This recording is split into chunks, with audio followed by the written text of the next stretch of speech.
Welcome inside Ross Stogadius Stadium. We're in Stroudsburg, Monroe County. Tonight, it's a non-conference big school matchup between our number 10 team, Wilkes-Barre, from the Wyoming Valley Conference, and they'll take on Stroudsburg from the Eastern Pennsylvania Conference. Good evening, everyone. I'm Bob Ide, and we welcome you back to Monroe County. It's been a little while since we've been here. We are happy to be here tonight for Friday Night Rivals. And joining me in the booth, former Tunkhannock area coach, and 7 years with me so far, yes, Jan sir. Cechek. And Jan, we saw these teams come out. You know, a lot of teams are playing non-conference schedules, district versus district. I like that this year. That's a great idea, especially when you have these two big schools going at it. You're going to see a lot of talent and a lot of size, and the sidelines are filled. Absolutely. Let's talk about the Wolfpack first out of the Wyoming Valley Conference. They beat Whitehall last week, 27-10. Whitehall won the 5A District 11 championship a year ago. They look great, especially passing the ball, and our figure law firm spotlight player, Jordan Keselowski, had a big night. Well, Jordan Keselowski caught 11 passes for 131 yards last week. He's 6'2", 180 pounds. He's a kick returner. He plays outside linebacker. He also plays quarterback. He was 1 for 1 in passing with 12 yards. And the thing about the Wolfpack is they gather around this young man. I mean, he's like the leader out there. The Mounties last week went into District 2 at Wallenpaupack. Pack. They won their game 30-10. Very similar to Wilkes-Barre. They like to throw the ball a lot. And it's a guy who pretty much does everything for them. He's our other figure law spotlight player. I mean, talk about almost another identical player. We have Kamari Coleman, 6'2", 180 pounds. He's a senior, but he's a punter. He's a kick returner. He plays wide receiver. He plays strong safety. He does it all for the Mounties, and he did a tremendous job last week. 5 catches for 180 yards, 2 touchdowns, and he also, Bob, he decided to run one back on a kickoff return. Why not? He does everything. He does it all. We're going to see him a lot tonight. So let's go to our Penn College keys to the game first for Wilkes-Barre. For Wilkes-Barre, they want to get off to a quick start and maintain that line of scrimmage, and he wants to limit his turnovers and mistakes. And then for the Mounts, they want to do kind of the same thing, play with intensity, play their type of football, and again, they want to control that line of scrimmage. Well, some of the heat is gone. It's a beautiful night for high school football. Let's check in now on the weather with Mike Susko for the Fox 56 News, first at 10. Good evening, Bob and everyone. Well, tonight, unfortunately, not going to be the best night for football, but I don't think it's the worst either. We're going to be seeing a few isolated showers around kickoff. Things, though, do get better as we go through halftime and the end of the game. A lot of cloud cover, though, from start to finish. So it will be a cloudy night, but I do think any isolated rain shower does develop, should end by halftime here. Temperatures will be in the 60s, so with that little dampness to the air, it will be a bit chilly out there. You might need a light jacket as you are going through the game tonight. And then tomorrow we are tracking more storms, some of which are on the strong side during the afternoon and evening. We'll have more details on that tonight at 10. But for right now, let's send it back out to you on the field. So it's District 2 and District 11, Wilkes-Barre and Stroudsburg next.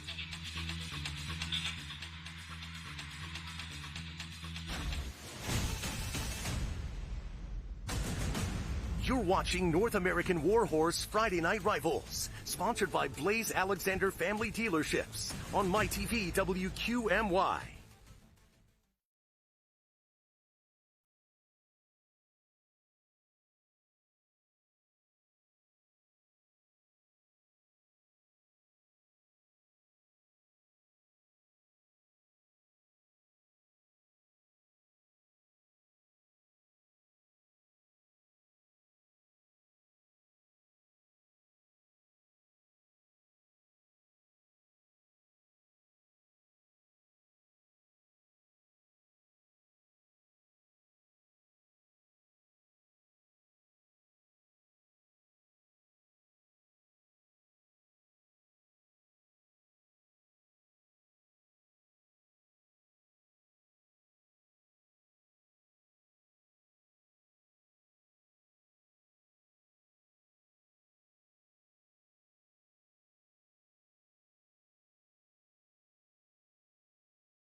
And here come the Mounties, all set.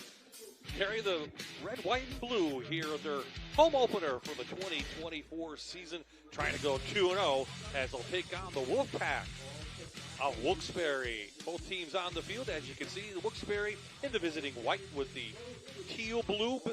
Jan, let's say teal, right? And the Carolina blue. Carolina blue, yep. Thank you. And Stroudsburg is in their traditional crimson with the nice helmets.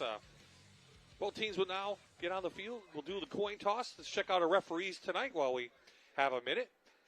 Patrick Wills is the referee. Hofstetter, Hunziker, Reeder, Grimm, Simmons, and McNew. Strong lineup tonight for the referees. Pat Wills is actually out of District 2, a mountaintop person, down here tonight doing this game with a District 11 crew. Looks like Wilkes-Barre has won the toss. They want the ball. What do you think about that? I think that's a pedal to the metal. That's what they want to get out to, that quick start. They want to establish their offense, and they want to be able to attack on defense. So if they get a quick score, they'll be able to do those things. Absolutely. Both teams want to see how good their defenses really are. They both gave up 10 points. But again, against Whitehall versus against Wallenpaupack, I think tonight is a good test for both teams. It's a great test because these are both 6A schools going at it. There's no there's size difference or any of that other stuff. This is just going to be a mano, as we call it on the offensive line, Bob, big on big, how they're going to end up handling each other because there's some big boys playing on both sides of the ball. Absolutely. Wilkes-Barre last week, a total of 474 yards on offense, 309 in the passing game. We'll see a lot of passes here tonight. These are spread offenses. This is the new age of football. This isn't the smash mouth that maybe we've seen a long time ago. And that's what Wilkes-Barre was used to doing. And that's why I was laughing because last week talking to Nino Cinto on Saturday, and you see there they are, the Cinti brothers. They were just Nino was just laughing because he said Ciro had a heart attack because we threw the ball 32 times, and they never threw 32 offensive passes in a season. So there's Jim Miller, his 12th season here as the head coach. He's been around for like a decade with Fred Ross, who's here tonight, longtime legendary coach here with the Mounties of Stroudsburg. There is Jim Miller. Last year they went 6-5 overall. They made the playoffs, second year in a row, but they lost in the first round. So it looks like it's going to be Ben Pilcher doing the kicking tonight. Gabe Ferguson is listed on the depth chart. He may be at a soccer game, but that's okay. So the starting quarterback's going to do the kicking here tonight and get this one underway. It's like Devon Underwood is deep for Wilkes-Barre. It is a short kick, and it's taken at the 25-yard line. And Wilkes-Barre brings it up to about the 32-yard line. How about Jake Howell? Last week, Coach, 297 yards through the air. They threw the ball, you mentioned, 31 times. He's really come into his own, his third year starting. And Coach Cinti said he is the real deal. He's been there under center there, or I should say behind the center for the last few years, and really has a great grasp of this offense for the Wolfpack. Last week, the defense for Stroudsburg gave up a total of 238 yards. Did have a fumble recovery in that game, so pretty even against the Wallenpaupack team up on the lake. So Howe in the shotgun, and he'll come out throwing as expected. They get it out into the flat, and good defense out there. Jalan Rera in with the tackle, and they tried to get it out to their man, Trevon Jabetsky. And you see just a quick pitch or a quick hitter, and that's what the styles of these offenses is. You're not going to get a hit on the quarterback. The QB is getting rid of the ball so quickly nowadays. I mean, we saw that last week on both teams running that outside screen. Get up to Underwood, and he's met right at the line of scrimmage. Zion Essington and Anthony Delgado, the two big linemen in there in the middle, defensive tackles, are there to make the stop. So third down and long now facing the Wolfpack. Well, Anthony Delgado is 6'2", 348 pounds, folks. That's number 76, and they're running away from him, and rightly so, because he takes up a lot of space. So Ardo will be in the backfield with Jake Howe. Ardo's a junior. You'll notice for this Wilkes-Barre team, when we take a look at the starting lineups, a lot of juniors, very strong junior class for the Wolfpack. Plenty of time on the clock, coming down to 10 seconds on the play clock. Four-man rush for Stroudsburg on third down. Howe's going to go long. He has a guy he got behind the secondary, and he makes the catch. And that is Ginbitsky again, number 4, the junior, who had 5 catches last week. It's a big game into Mountie territory. Again, there's a little bit of duress he's under. Number 1, Jake Howell's coming in, number 1 was putting the pressure on, and again, Trayvon Jimbeski got behind the secondary. Huge field change for the Wilkes-Barre area school. So a big 38-yard pass from Howe, and we've seen how intelligent he is. He's a different quarterback than even what we've seen last year against Dallas. Talk about maturity. I mean, and he's only a junior. So this is good things to happen for Wilkes-Barre area and the Wolfpack. Here comes the blitz from the outside. They're going to go a little high pattern. They're trying to get it down and in and out of the hands of Kayvon Creech. He had it, and it would have been a score. So time now to take a look at your starting lineups, brought to you by North American Warhorse. Howe, Ardo, and Underwood in the backfield. The receivers, Gebetsky, Keselowski, and Ciracino, very good tight end. And up front, Coach Terry Guders, Grebich, Na, and Smith. Size-wise? Size-wise, these guys average 260 pounds across the board. They are just getting everything done up there at Wilkes-Barre. Coach Cynthia and his staff, tremendous job trying to go down early on this Mountie team. That was Howe's first incomplete pass. He's going to dive forward, get some positive yardage up near the 27-yard line. And you saw Makai Kirkland, number one, the defensive end for the Mounties. He's coming in. He beats it, and then look, he just he stretches out, reaches. But Hal did a nice job using the legs, and he dove down to get that 3 yards for the third down. So no huddle offense, but they'll take time. Nino Cinti, the offensive coordinator, will get the call in. Figure 2 downs to get 7, where the ball is placed in the Mountie territory. Howe with plenty of time. He has room to run, but he doesn't. Finds his guy over the middle. It's complete, and it is a North American Warhorse touchdown to Rayshawn Watson. Nice job by Jake Howe stepping up in the pocket. The pressure, the cup was breaking down. He steps up, and he fires a strike for that touchdown. Look at that. There it is. There's the pressure right there. He steps up, and look how he just beats him on that post pattern right up inside for the 6 points. Puts the Wolfpack up 6-0. Extra point attempt right now by number 8. 81, folks. I apologize. Supposed to be Jadon Sanchez. We'll take a look at the roster. There's no 81, so that could be Sanchez. It's up and good. And with 9:43 to play, Wilkes-Barre takes an early 7-0 lead.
As I mentioned, first home game here of the season for Stroudsburg. Crowd still filing in at Ross Delgado Stadium.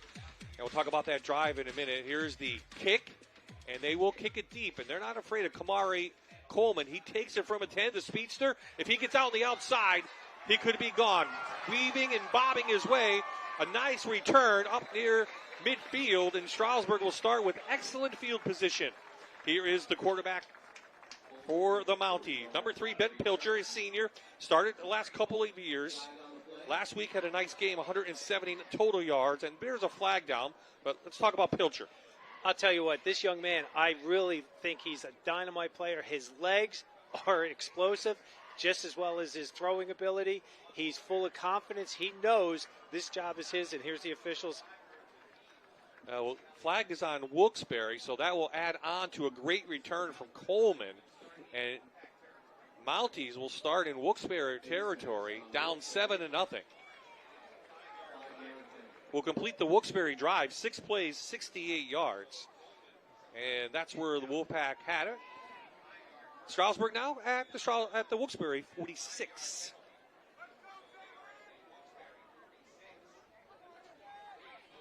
Again, they will throw as much as they can. Pilcher pulls in the ball, had it out there like a loaf of bread, but still gained 3 yards.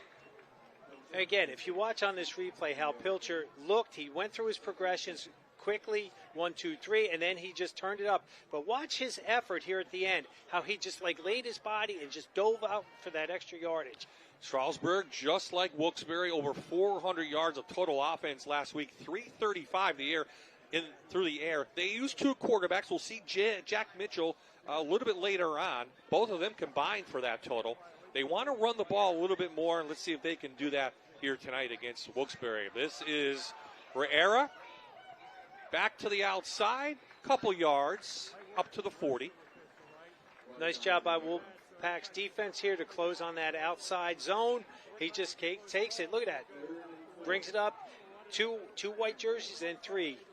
Look like Underwood there with that second hit. I couldn't tell who was on the bottom. So again, inside NEB territory, this is probably 2-down territory for a team like Stroudsburg here tonight. Just 4 yards needed. And talking to Coach Michaels before the game, he's the defensive coordinator for the Wolfpack. Very concerned about the athletic abilities of number 4. Out into Riera. He was wide open in the flat. He has room to run. He's got an NEPA Builders first down and much, much more. They are in the Blaise Alexander red zone for the first time tonight. Jalen Riera does a wonderful job coming out, slips out of the backfield like that, and wide open. The coverage was to the right. He was going to his left. Tries to juke and right in there. Great tackle, though, by number 4, Trayvon Jimbetsky. Nice form tackle. So they're inside the red zone for the first time, trying to even this one up. A little quick pitch out to Riera. Cuts it inside and is immediately tackled by number 11, Logan Sienkiewicz, a senior. But a nice yard, nice gain inside the 15. Both defenses are running 4-3. You'll see right in here. This is the pass before to Riera out of the backfield. Okay, here we go. The quick toss. Nice job with the seam. Look at it, how he saw the eyes. He saw the Wolfpack coming up on his outside, cut back inside for a nice little 4-yard gain. Sienkiewicz, by the way, is a senior, had 9 total tackles last week against Whitehall and an interception. So we'll look out for number 11. But Stroudsburg on the move, trying to tie this game up. Low snap and a broken play. Pilcher with a spin move, and he's up across inside the 10 for another NEPA Builders first down. And that's what Pilcher does. He just brings that. He's got that juice about him. He's got the shake and bake in there, and he just tries to make things happen. You'll see right here, busted play. I think they were trying to go Wildcat to number 10 on that. And again, good heads-up play. 1 spin, 2 spins, and when he falls backwards, he gains another 2.5, 3 yards. Ardo on the tackle, first and goal for Stroudsburg.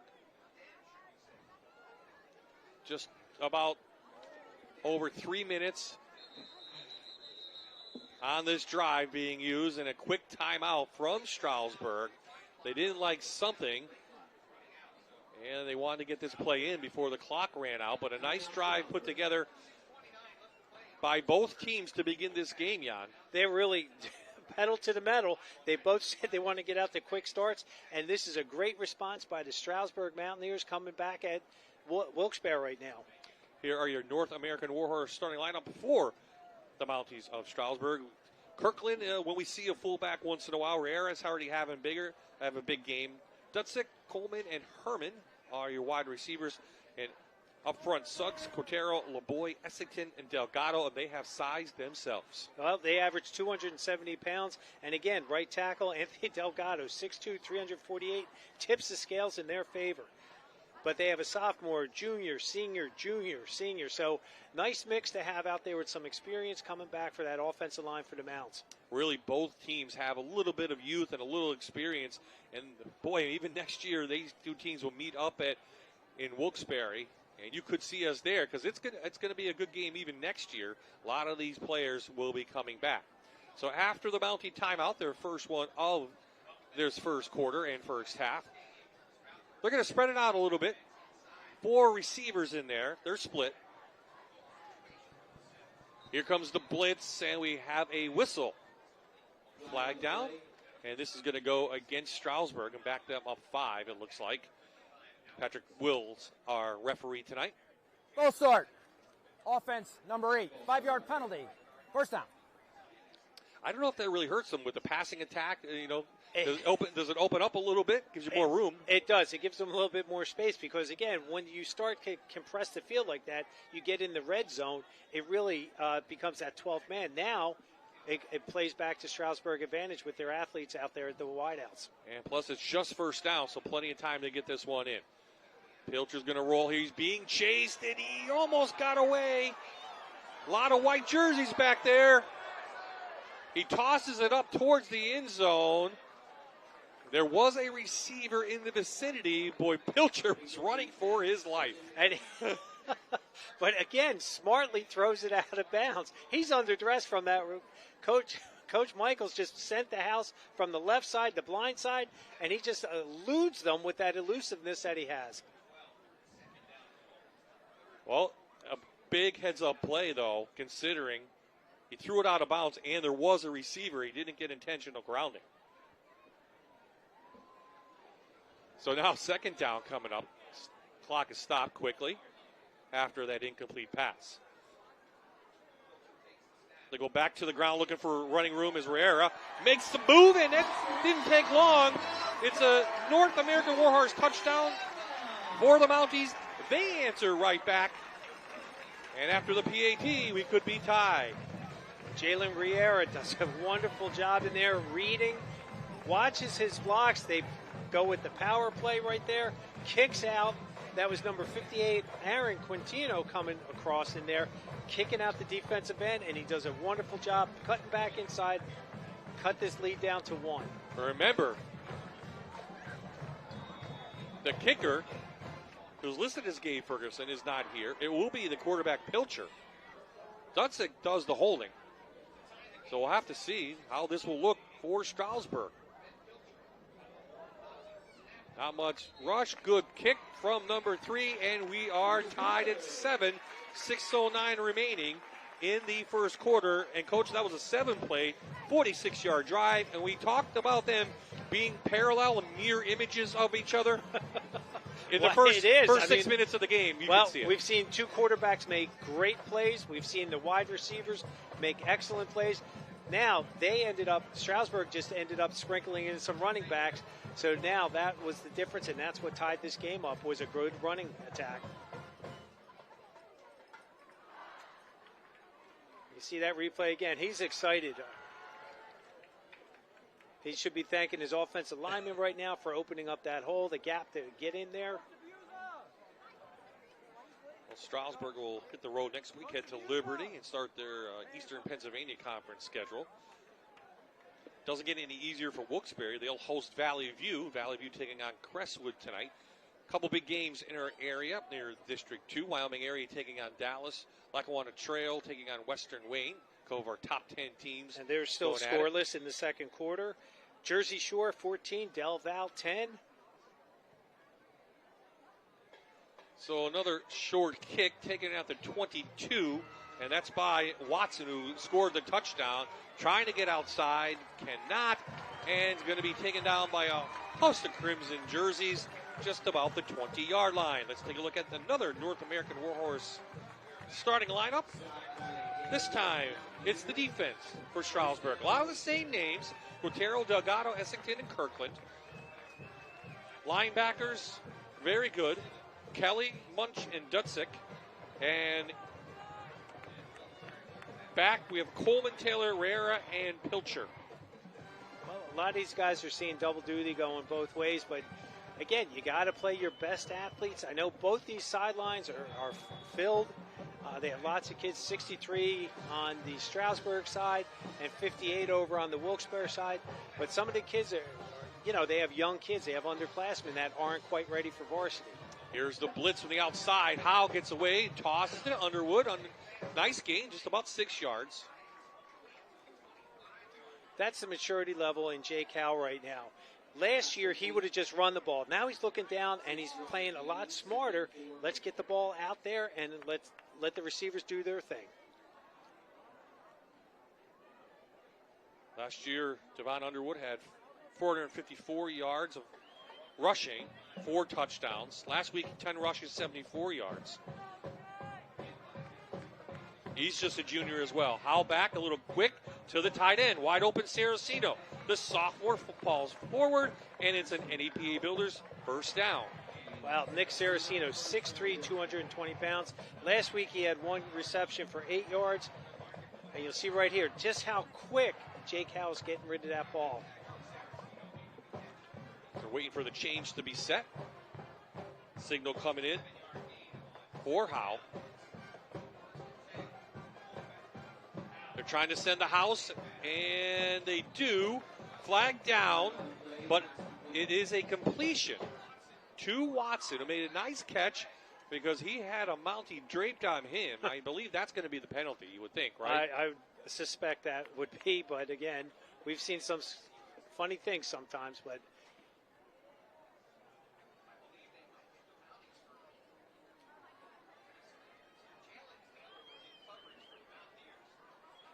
so Stroudsburg's playing their 4-3. The last secondary coverage was a cover 2. On the defense. 10-yard penalty from the previous spot. That will result in a first down. Okay, so a hold negates the reception. Take the yardage on the penalty, and it's an NEPA Builders first down off the penalty. So just like that, Wilkes-Barre's already past their 40-yard line. Well, and Rashawn Watson will gladly say, okay, we'll get a first down instead of a 5-yard gain. That's good for the team. He already has a touchdown. Well, you know these young men, they want more. Watson last week had 3 catches against Whitehall for 32 yards. Already has his first touchdown of the year on the first possession for Wilkes-Barre. Ardo next to Howe. Blitz picked up down the middle. No flag on the hit, and it goes incomplete. Well, Stroudsburg's done a nice job taking away their Jordan Keselowski. You'll see right here, quick, nice ball, just a little high, and that was what I would refer to as a hospital pass when you have to have the receiver stretch out like that. They're going to get a hit. Coleman there on the coverage. Talking to Coach Cinti, Nino Cinti, before the game, wanted to run more, but we haven't seen too much of that so far. When you have a quarterback like Jake Howell. Blitz, picked up, quick in, complete. Watson again having himself a night, another NEPA Builders first down inside Mountie territory, gain of 12. They're going to give him 10. And this is where, they knew Jordan Keselowski last week had 131 yards. Didn't have any touchdowns, but he was the go-to guy for Jake Howell. This week, right now, it's Rashawn Watson that's the go-to guy. So now they've had 2-headed attack outside with their wide receivers. So Pennsylvania Army National Guard timeout. First one of this quarter for Wilkes-Barre. They didn't like something that on that side of the field. And you see Nino Cinti with his hat there backwards. He's the offensive coordinator. He's got the players huddled around him right now, just saying, let's be calm, let's be relaxed. Just like the Stroudsburg coach is saying, all right, we know what our coverages are. We know where their threats are coming from. Let's just play Mountie football. So these two teams will actually participate in the postseason if they make. They are in a District 211 sub-regional, and it's been like that for the last few years. Stroudsburg made it last year. Wilkes-Barre, I think, made it last year. Mm-hmm. Yeah. So, these two teams will actually do compete against each other. First time they're playing ever as these two schools. They did meet a long time ago. Cyril Cinti was the head coach at that school named Wilkes-Barre Coughlin. It doesn't exist anymore, of course, because of the merger in 2019. So nice to see these two teams coming together. They'll meet again next year up in Wilkes-Barre around the same time. Two evenly matched teams as we've seen so far. We're tied at 7. We're just in the first quarter, folks. We're not even 7 minutes into this game. Big time blitz. They're sending 8. Howell flushed. And it'll throw it out of bounds. And it looks like defensive coordinator-wise on both sides, they're sending the pressure. They are. They're bringing it from the blind side, from the left side, because we got right-handed quarterbacks. That way, again, they're not looking. Now, you'll see right here, he's rolling to his right, his strength, but you see 6, you see 72. 34. And number 1 out there, who I think is a heck of a good defensive end, Mekhi Kirkland. He's just so athletic out there. Had a fumble recovery last year. Big-time talent. College is looking at him. He's number 1. Stroudsburg again sending the blitz. They get it quickly. Underwood still fighting, and I think he's got the line to gain. He does. It's an 11-yard gain. It's another NEPA Builders first down, and we keep the drive moving for Wilkes-Barre. Nice job by Devon Underwood, the junior. He's 5'9", but the way that the Mounts played their secondary that time, they played off, and that allowed that zone to open up, and that quick hitting pass allowed for the yards after the catch, the yaks, and that's what got him that first down.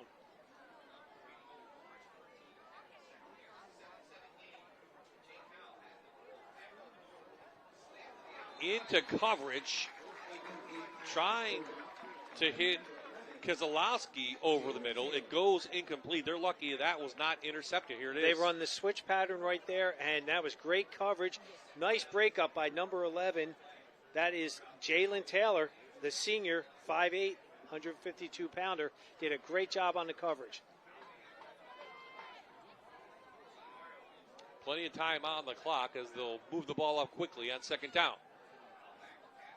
4-man rush. Howell looks like a designed quarterback run, and he moves forward inside the 30-yard line. Gain of 8. Nice job right here on this play call. He just dropped back. He knew this was run all the way.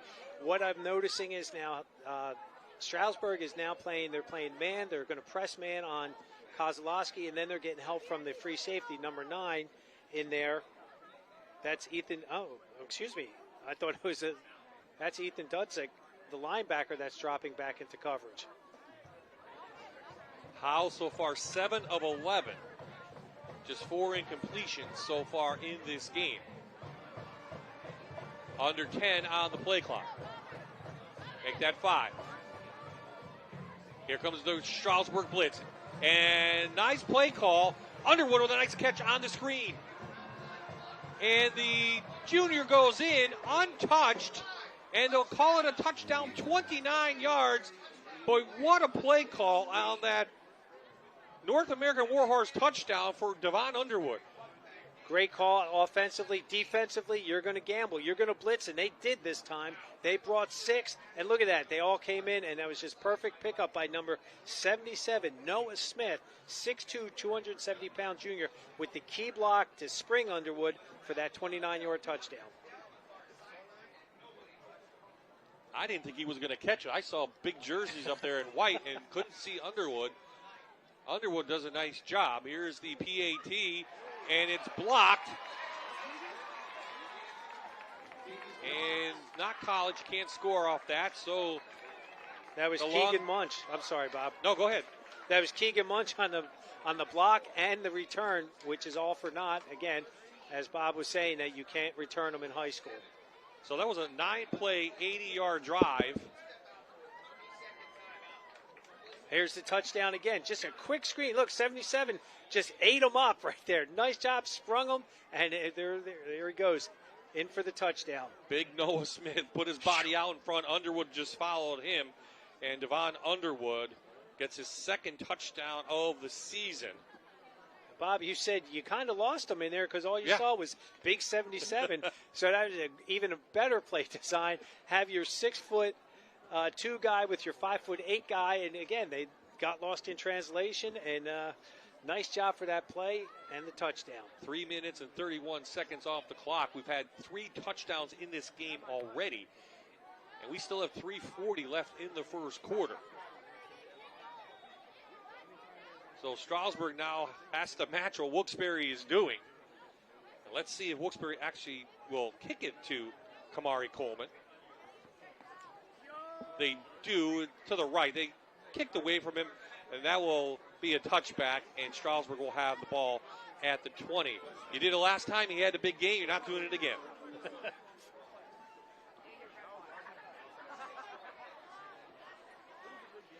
Next Level Audio is your first stop for car audio installation and window tinting services. Next Level Audio is proud sponsor of the Stroudsburg football team. Bob, you hit the nail on the head with that. Fool me once, if you're going to kick it to Kamari, he's going to hurt you. And you saw that in the first one where he brought it all the way past midfield. So kick it away from them smartly, and again, make them earn every yard now to go 80. So Wilkes-Barre just did it in 9 plays. Let's see if Stroudsburg can match. Pilcher back. He's got room. No one downfield. All of his receivers are down 15-yard plus. And Pilcher does the work himself. Knocked out of bounds, 7-yard gain. That's a good job by the Wilkes-Barre secondary to shut down all those receivers. And again, this is the problem that you're going to have with Pilcher. He's not afraid to run the ball. He'll throw his body out there. And again, now he just got 7 yards. Brings up 2nd and 3. So, I mean, they're in good shape. Not great field position, but good shape to keep this drive alive. Well, anything positive on first down, as you know, you'll keep things going the right way for Stroudsburg. So, Bud set. They'll run it for Era. He has an NEPA Builders first down up to the 25.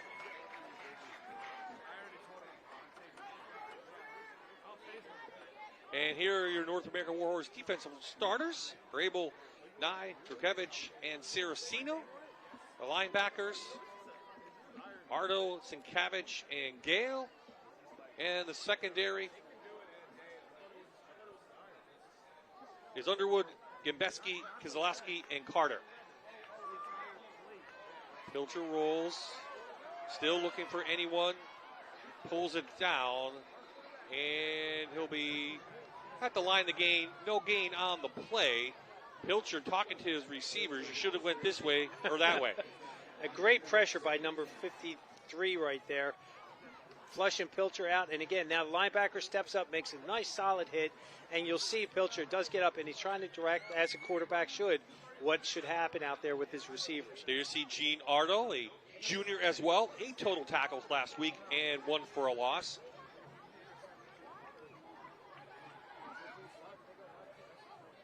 Again, we'll see Jack Mitchell, a sophomore, at some point, number 7. Right now, it's all Pilcher, most likely the beginning of the second quarter.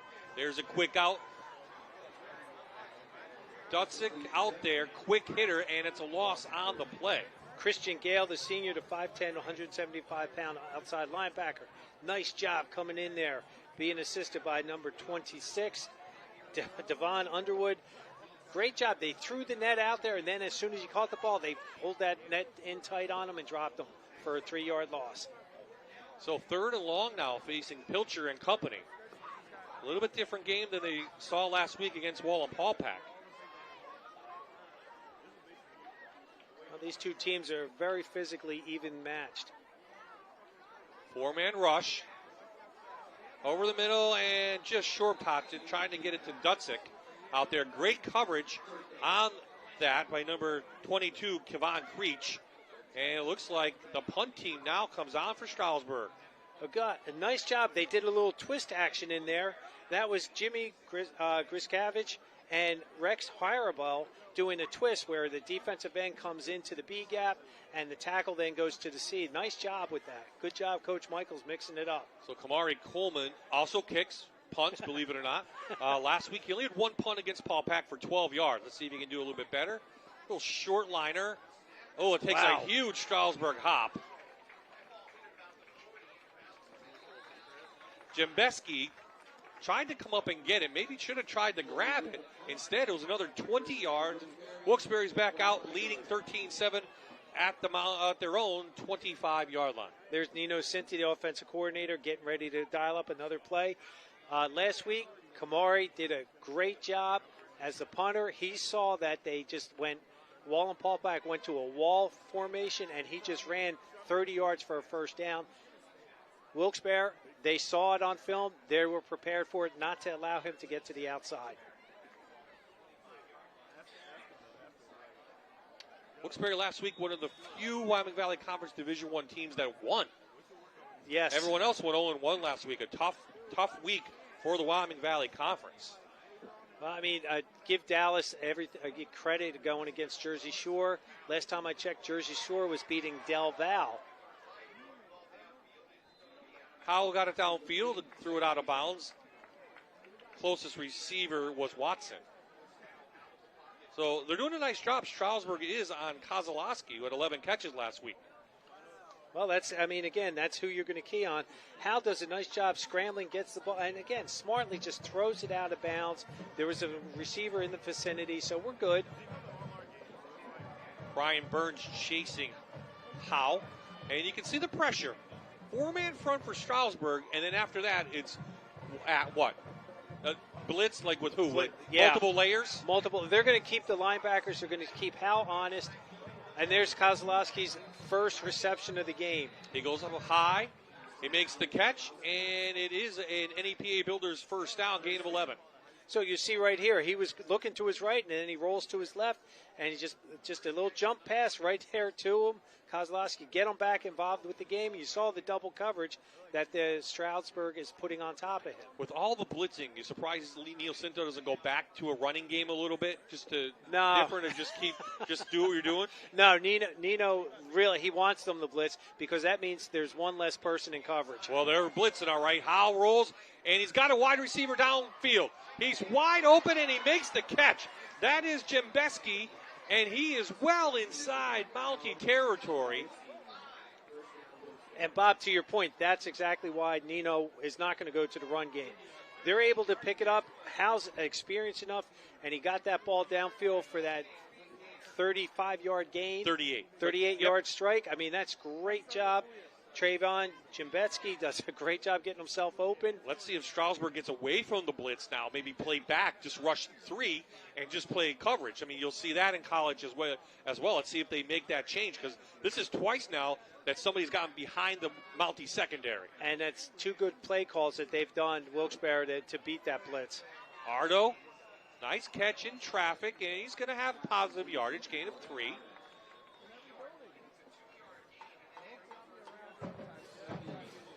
So after that 2-yard gain, that will do it. 1 quarter in the book. 20 combined points on the board already. It's Wilkes-Barre knocking on the door, though, one more time.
Cheerleaders from Stroudsburg High School here in Monroe County. Ross Zogata Stadium. Bob Jan Cechak, glad you could join us. Wilkes-Barre leading 13-7, knocking on the door, put another nice drive together. They will start the second quarter inside Mountie territory at the 23, and Jake Howe, he is showing us why a lot of teams in the PSAC and others are wanting him in college. He'll be out quickly to Underwood. Picks up a block. And he gets up to the 20. So they will be inside. And watch him on this. Catches the ball, turns, ball security. Now watch how he lowers his shoulder on number 3. And he kept his balance and got another 2 yards. Bob, we knew coming into this game that we thought these were 2 evenly matched teams, but boy, they're just slugging it out like 2 heavyweights. They're not waiting to see. They're going for the killer blows every time they get the ball. Inside the plays, Alexander, red zone. Here's the blitz. Kirkland's got him. He loses the ball, and it's picked up. Picked up by a Mountie. That is James Kelly, and Kelly's going to go in for a North American Warhorse touchdown for Stroudsburg. 70 yards on the fumble recovery for the senior.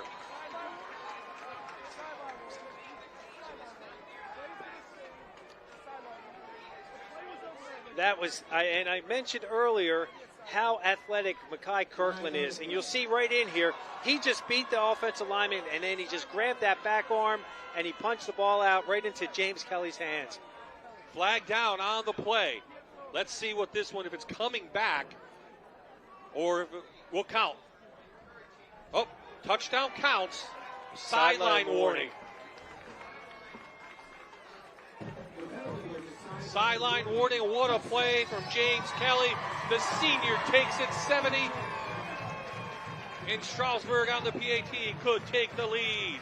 Well, Coach Miller will gladly take a sideline warning when your linebacker scoops the ball up and scores to get your team back into this game. But you mentioned Mekhi Kirkland. It was all he made that hit. He was the catalyst of that. Kelly was just the beneficiary. So Pilcher in for the PAT. They're waiting for the referees. Oh, they need a football. Kind of need a football.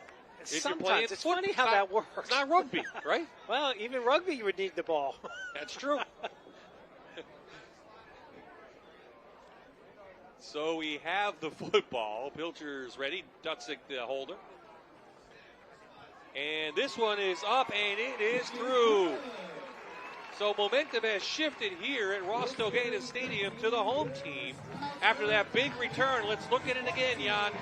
This is just incredible athleticism. Look how he beat him to the inside, and he just never stopped. He had a good B on the quarterback, knocked that ball down. Kelly. I don't even think Kelly picked it off the ground. I think he took it out of Howe's hand. That's what it's hard to tell, but I don't think it hit the ball. I don't think the ball hit the ground.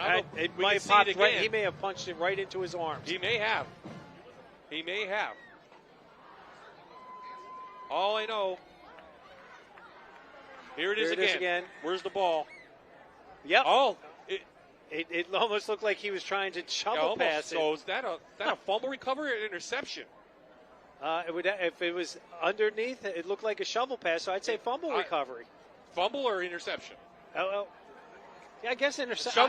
Shovel pass is a pass. So it's interception. Wow. But they say, So we're going to go, I like that. We're going to go interception because the ball was in the air, never hit the ground.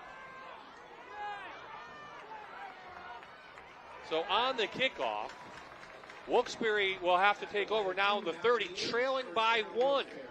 Trevon Jimbetsky, the junior, does a nice job with the return. Gets the Wolfpack out to the 30-yard line where they set up, and they'll start just to continue that drive.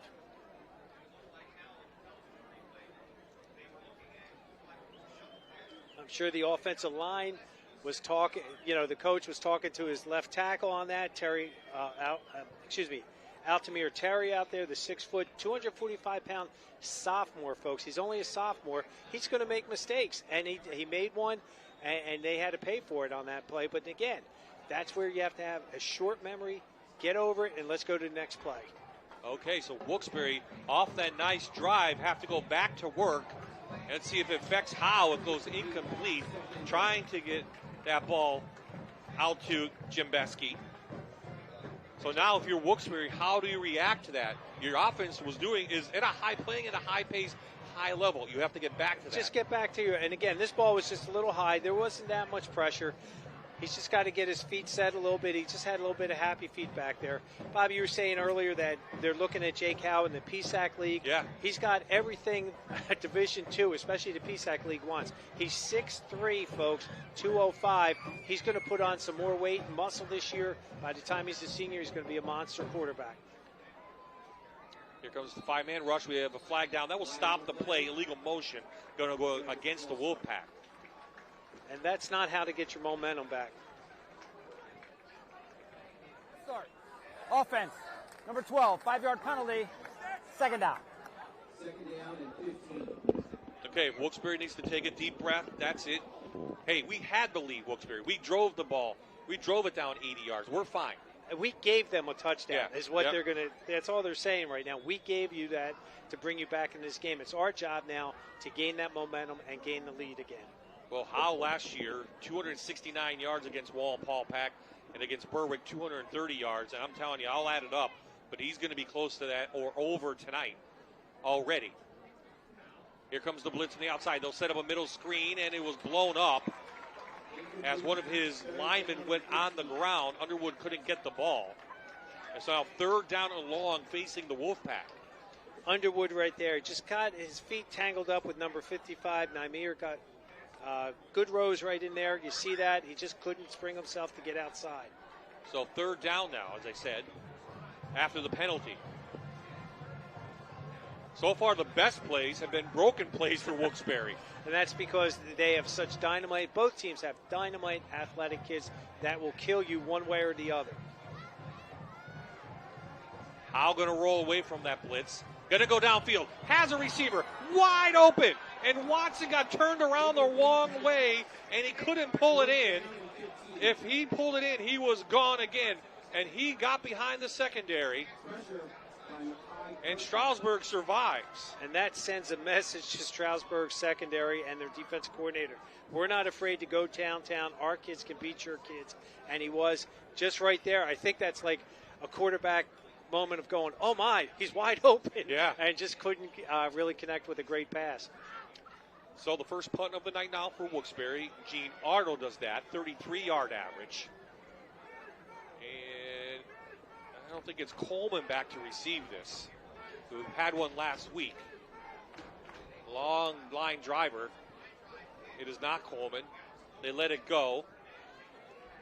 That is James Ennis, who let it roll, and it will die down about the 32, and that's where Stroudsburg, now up 1 point, will have the ball on offense. Now, Coach Miller's going to say, all right, let's keep going. Let's play Stroudsburg football right now. And I know Coach Michaels, defensive coordinator for Wilkes-Barre, he's going, guys, settle down. Let's just play our style. Let's play smash mouth defense, and let's make them earn every yard. Well, Stroudsburg, good defense right there, held Howell to his first 3 and out of the game. So that's a big play after the interception for a touchdown. And that keeps the momentum on the home team sideline right now. We'll see what they come out with. Again, explosive offenses. So Jack Mitchell, the second quarterback, he's a 5'8 sophomore. Last week he threw for 156 yards. No touchdown, but he was 9 of 10. So very similar to Pilcher.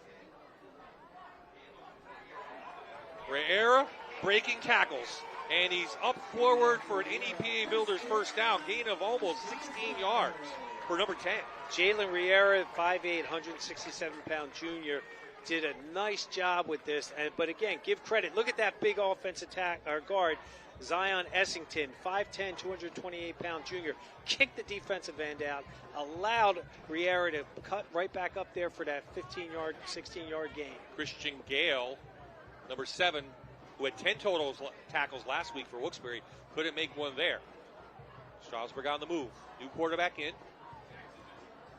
Mitchell again to Riera. Big hole. And he'll go outside again for another 9.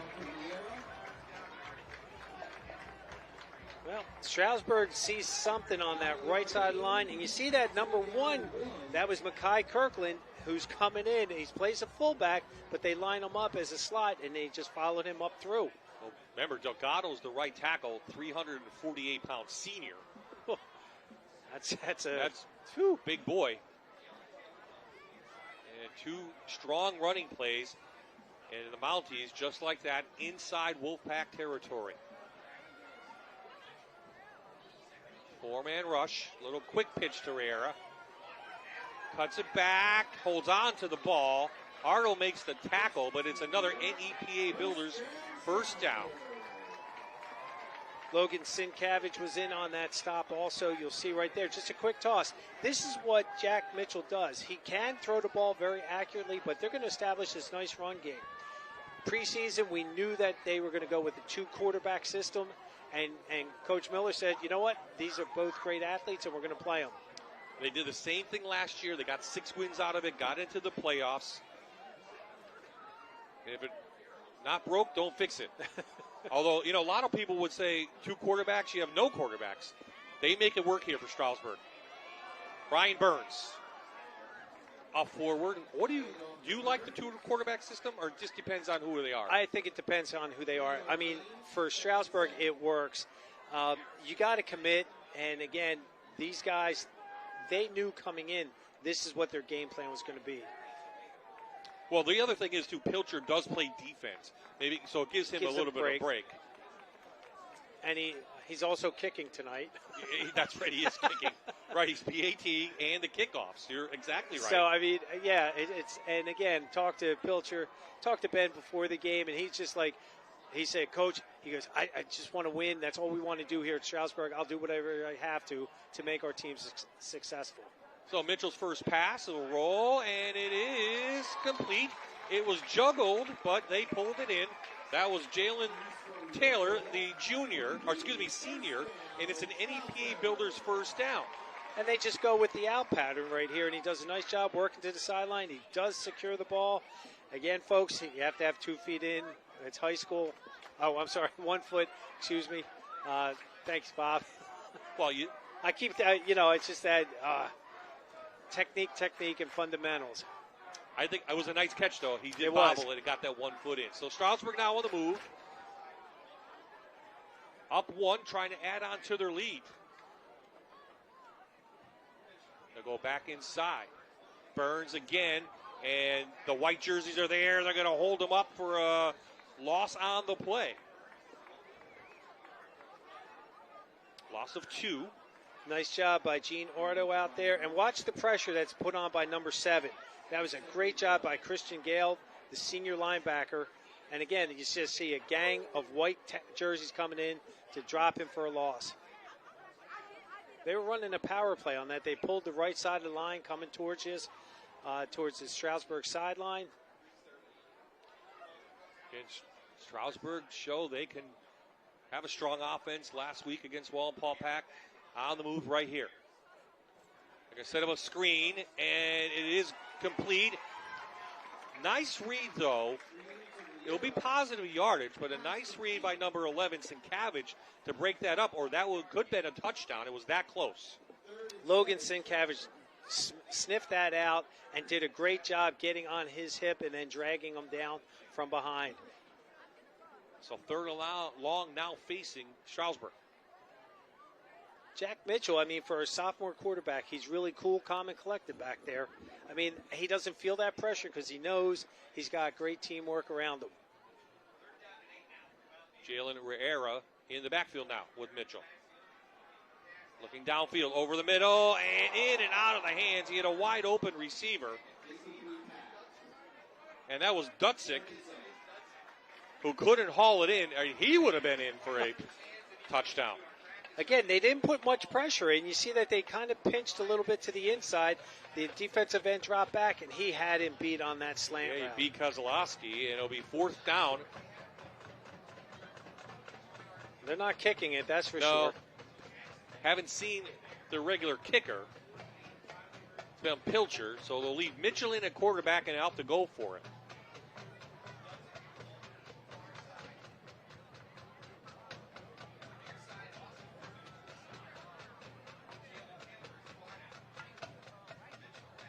Four-man rush over the middle. They have a guy. They pull it in. Takes a big hit. Austin Herman, number 8, who made the nice catch, and they're inside the 5-yard line. Inside the 10. It's 1st and goal for Stroudsburg from the 7. Inside the Blaze Alexander red zone after the NEPA Builders first down. Austin Herman just did a drag route coming across the linebackers, got himself some separation, and he had the yardage to get them down inside that 10-yard line, inside the red zone.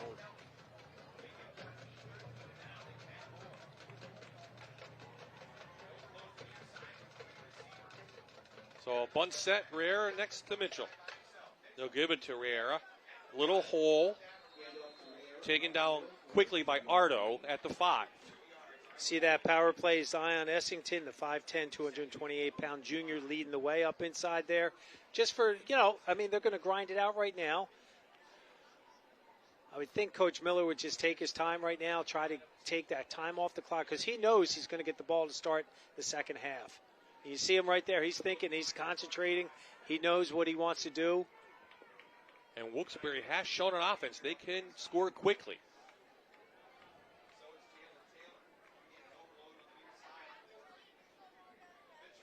Riera caught behind the line of scrimmage. Great job by Ardo again. Third down now. Well, I'll tell you what, Gene Ardo, for a junior, looks like a senior with that experience. Coming in here, just did a great job. He saw that window open, and he fired the gun and dropped them.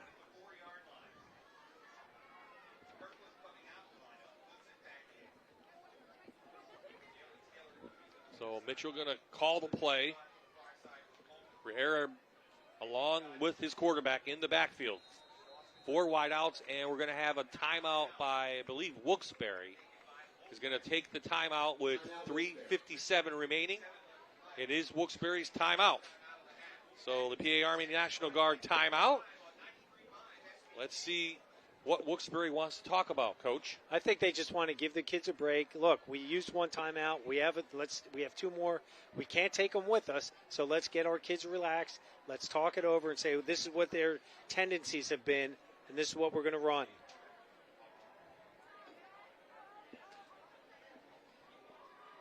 Scores around the league from us. Jersey Shore still up on Del Val, 14-10. Western Wayne, 14-0 over Lackawanna Trail. Mid-Valley, 14. Berwick, 7. Who else? I'm just scrolling through. Carbondale, 14. Nanacoke, 0. Valley View, 14. Crestwood, 0. So a good comeback from Valley View, shut out last week by Scranton Prep, 33-0. And a lot of question marks around that. And that's a big 4A matchup that Dallas lost last week in District 2. And that 4A becomes a lot tighter. We'll start looking at district playoffs next week. But really, you have Valley View, Crestwood, Dallas.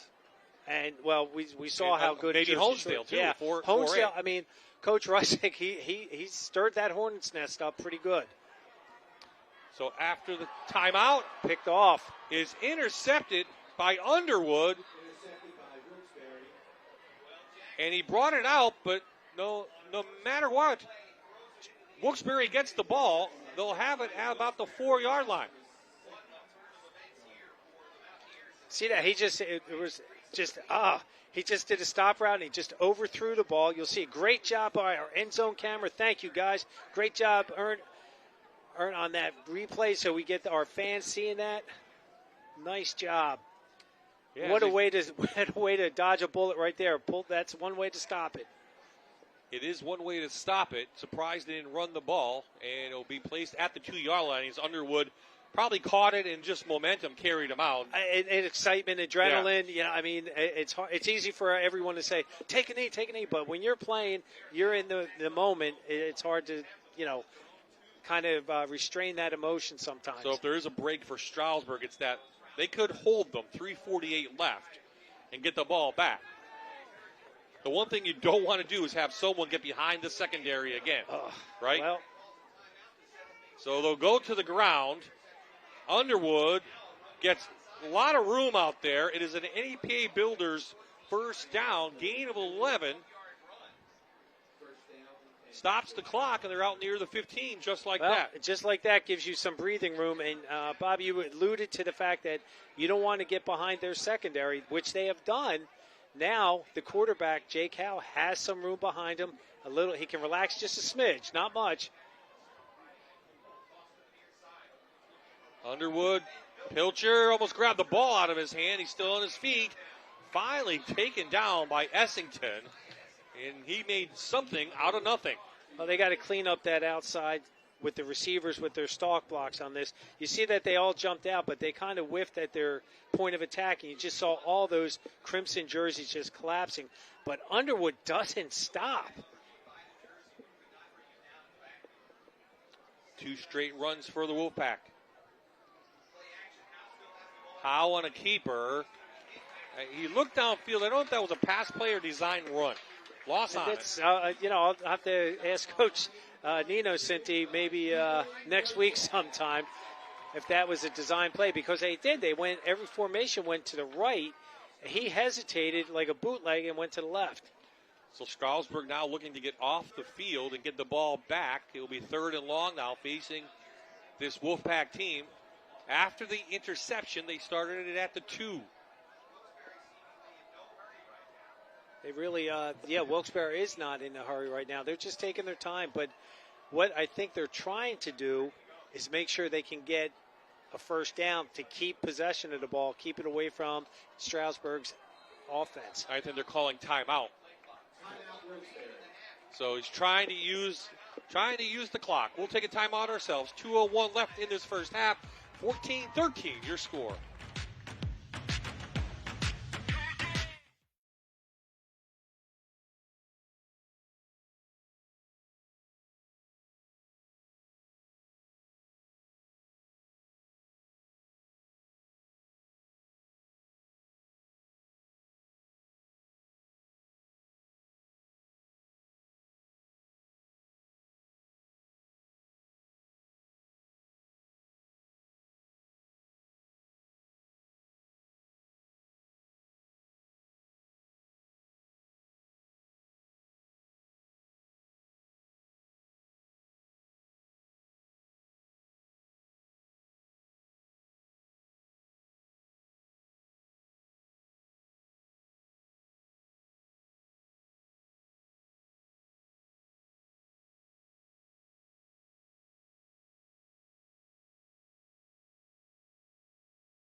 We're in Mountie Nation, and it's Hawaiian night. Okay, on the field after that, I don't know what we did. Howell back over the middle. Has a receiver, and it's almost picked off, and it almost went into the hands of Kizalowski. And if he had it, there'd be a touchdown. 2 almost there, and it goes incomplete. Talk about frustration on both sides of these sidelines right now. But I think the advantage does go to Stroudsburg. They held them. Now they get the ball back with less than a minute 53, and I believe they still have 2 timeouts left. Okay, so Wilkes-Barre couldn't capitalize on the interception. Ardo kicking it from his end zone. High hanging kick. And it's fumbled. Ball's on the turf. Who has it? Coleman was not back there, as I said before. That was Ennis. And they get it back. They're lucky to do that because it went right through his hands. And Pilcher was back there, too. Ooh. Whoa. I think that Good might be heads Riera. up. But no matter what, Stroudsburg has it. 1:42 left in the half. They have the ball at the Wilkes-Barre 40-yard line. So short yardage opportunity for Stroudsburg after they let one slip on their last possession. Pilcher back in at quarterback. Well, we saw how they do with the passing with Mitchell in there. Now I have a feeling they're going to try Pilcher with the running. They're going to let him scramble around. He gets a block downfield. He's got running room. Inside the 29, and it will be an NEPA Builders first down. Ben Pilcher, 5'9", 150 pounds, but boy, he plays like he's 6'5" and 240 pounds. He just gets out there and he just starts moving it and does a nice job. He's not afraid of collision either.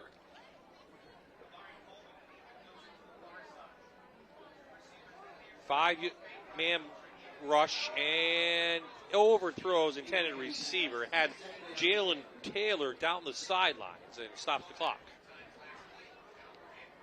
That just kind of puts a little bit of thinking in the defensive secondary of Wilkes-Barre, because now Pilcher's not just running, he just set up back there. Great job by his offensive line to give him the time to throw that ball. Stops the clock.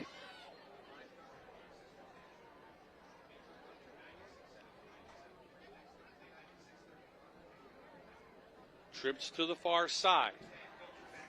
Four-man rush. Pilcher chase. Still on thin. He's taken down. Big-time sack by number 43, Khalil Smith, the sophomore. Second sack of the season, and it's a big one.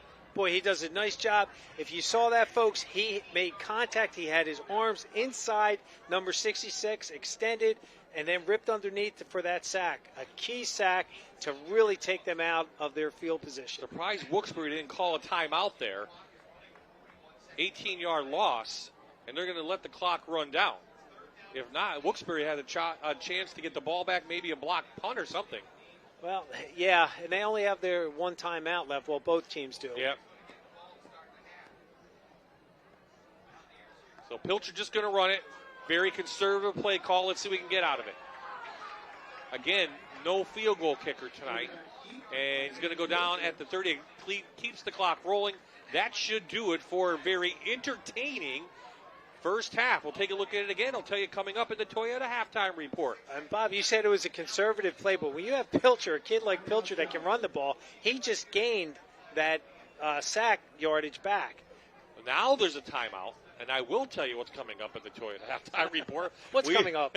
We will check in with the Fox 56 News first at 10 and see what the team is working on for that. We'll have a special interview in the booth here. We'll kick you on out, and we'll be joined by Bill Daly, president of Benchmark Baths, and we'll also give you some scores and highlights and let you know how you can enter a very willing family or needy family to win a roof. So that is all coming in.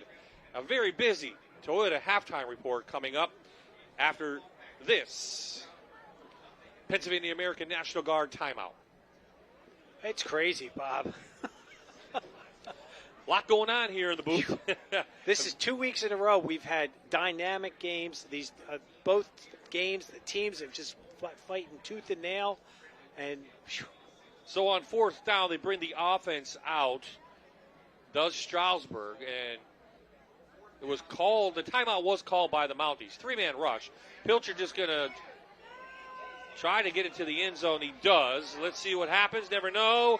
And it is caught! No way! It's caught in the end zone! Touchdown for Stroudsburg. Ethan Dutzik with a North American Warhorse touchdown in the most exciting fashion as the second quarter ends. Wow. Holy smokes, Bob. And that was good coverage by Devon Underwood for Wilkes-Barre. I mean, he just had time. He's looking, and he just chucks the ball in the end zone. Look at that. Devon Underwood actually tipped the ball, and again, great job. Oh, my. Dutzik. Wow. Had 11 catches last week, but not a touchdown. Well, there's an exciting one there. There is a flag down. Officially, if it counts, it's 31 yards.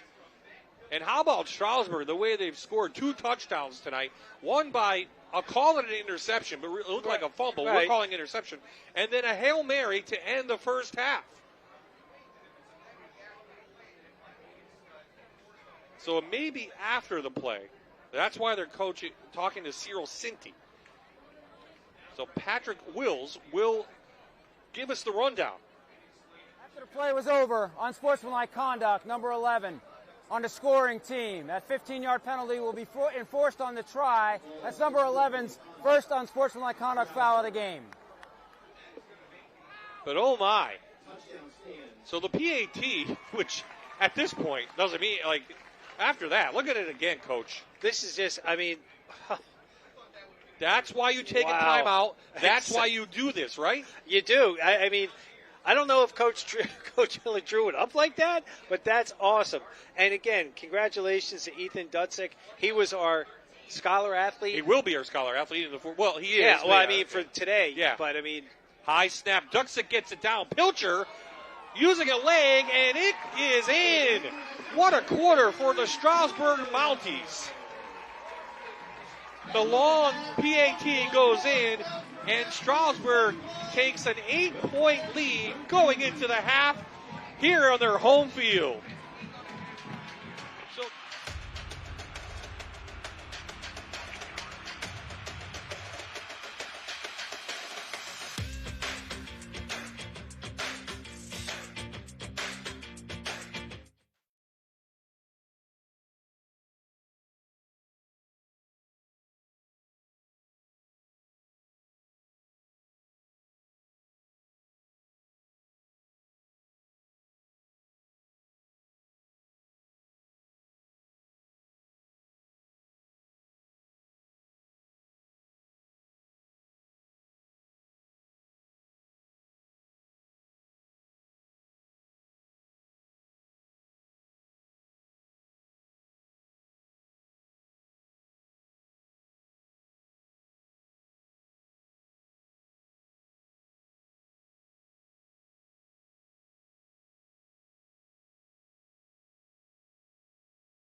The third annual Raising the Roof contest is a yearly partnership of NEPA Builders, 83 Lumber, and Trash 56 to replace a roof for a local family in need. We are reaching out to you, the people of Northeast PA, to send in nominations for a family that you feel could use a helping hand.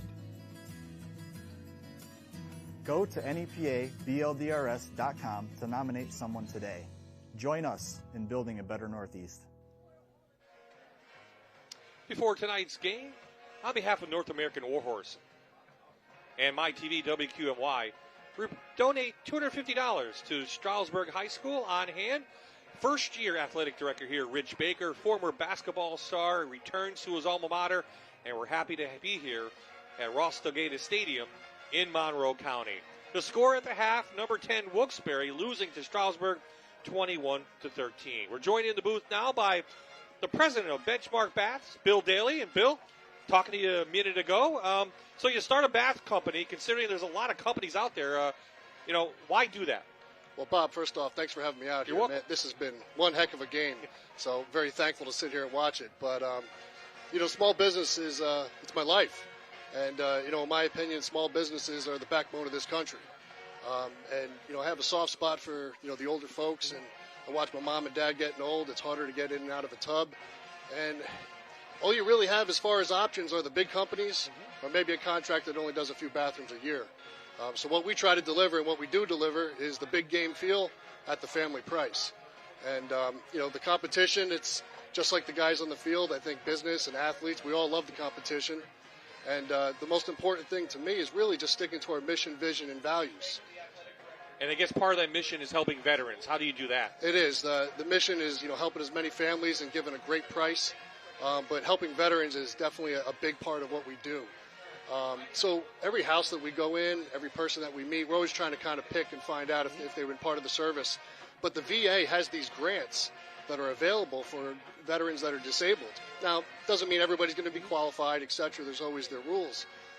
But they will actually pay almost half the cost to do a tub-to-shower conversion for these veterans, and a lot of them have no idea that it's out there. So we like to make it and make everybody as aware as possible.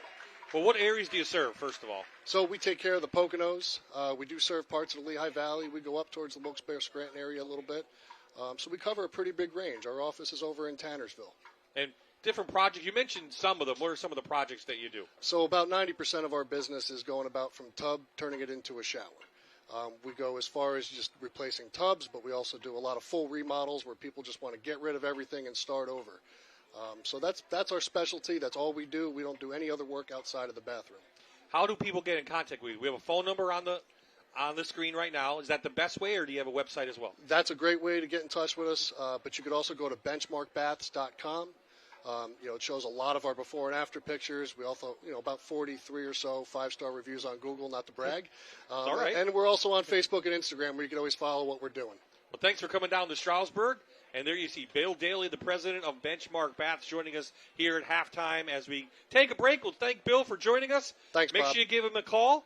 And we'll be back for a great second half. We'll have highlights and some stats as John joins us in a minute.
Still waiting for both teams to take the field. But the score, 21-13 at the half. Well, Wilkes-Barre had the lead going into that second quarter, and then everything went haywire. An interception, a Hail Mary. We'll get to those in the highlights. But what a first half, as we kind of expected. Whew. Yeah, take a breath and recover. What a great high school football game. These two big schools battling it out.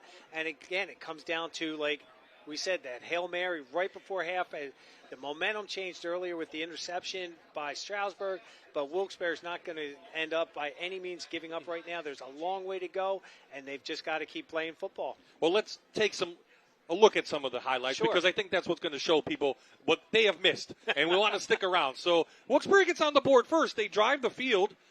Look at that play. Just a nice dart in there to number 17 for the touchdown. That's Watson. Watson to get him on the scoreboard, but they're going to come right back. And, again, number 10, Riera does a great job reading that offensive line blocking and just gets in there for a touchdown. We come back with a screen. Who knew? Like, we've seen this outside screen. But, again, Underwood gets lost behind the big offensive tackle in there on the screen play. And Wilkes-Barre has the lead, and then this happened. This is where we were trying to figure out, okay, is it a pass? Was it a shovel pass? It wasn't a fumble because it never touched the ground. And, again, Kelly just runs it in, does a great job, 70 yards for that momentum swing and the lead. But we're not done yet, folks. But wait, there's more. Here we go. Setting up. 0 time left on the clock. And again, Pilcher's just scrambling, looking, throws the ball up. Great coverage here by Underwood. Gets his hands on it, and boom. And there we go. Ethan Dutzek, our scholar athlete from Stroudsburg today, pulls in a really huge touchdown, gives them the lead. And if we don't make the national highlights next week, we'll never make the national highlights. So let's see some Sinclair Friday night rivals from around the country last week. The best Thursday night lights and Friday night rivals highlights from across the country. Parker makes the catch at the 2. The senior with some room. Weston Parker for CPA down the right sideline. One man to beat. Touchdown Lions. All right, BA will get a chance to answer now. Here they go. This is Neo Clifton with some room. Spinning out to the 40. Past midfield on his feet. Neo Clifton trying to answer with a kick 6 of his own. Appreciate the hospitality once again. And Baylor Necessary in the Wildcat format. And he breaks through. And Baylor Necessary has some running room. Baylor Necessary is going to go 99 yards for the touchdown. Are you kidding me? Unbelievable. Little jet sweep action to the outside. Oh, big hit. We got a fumble in the end zone? Oh, boy, we've seen it all. Goodness gracious. The jet sweep to Brody Tonin and a monster hit. Mitchell scrambling. Looking for Marvinus Butler. Brown made the catch. Inside the 20. A dime down to the 12. My goodness, Josh Stramborski.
Well, the hometown fans see it an exciting one here. Ross Togueda Stadium. Their team leads by 8 as we head set for the half.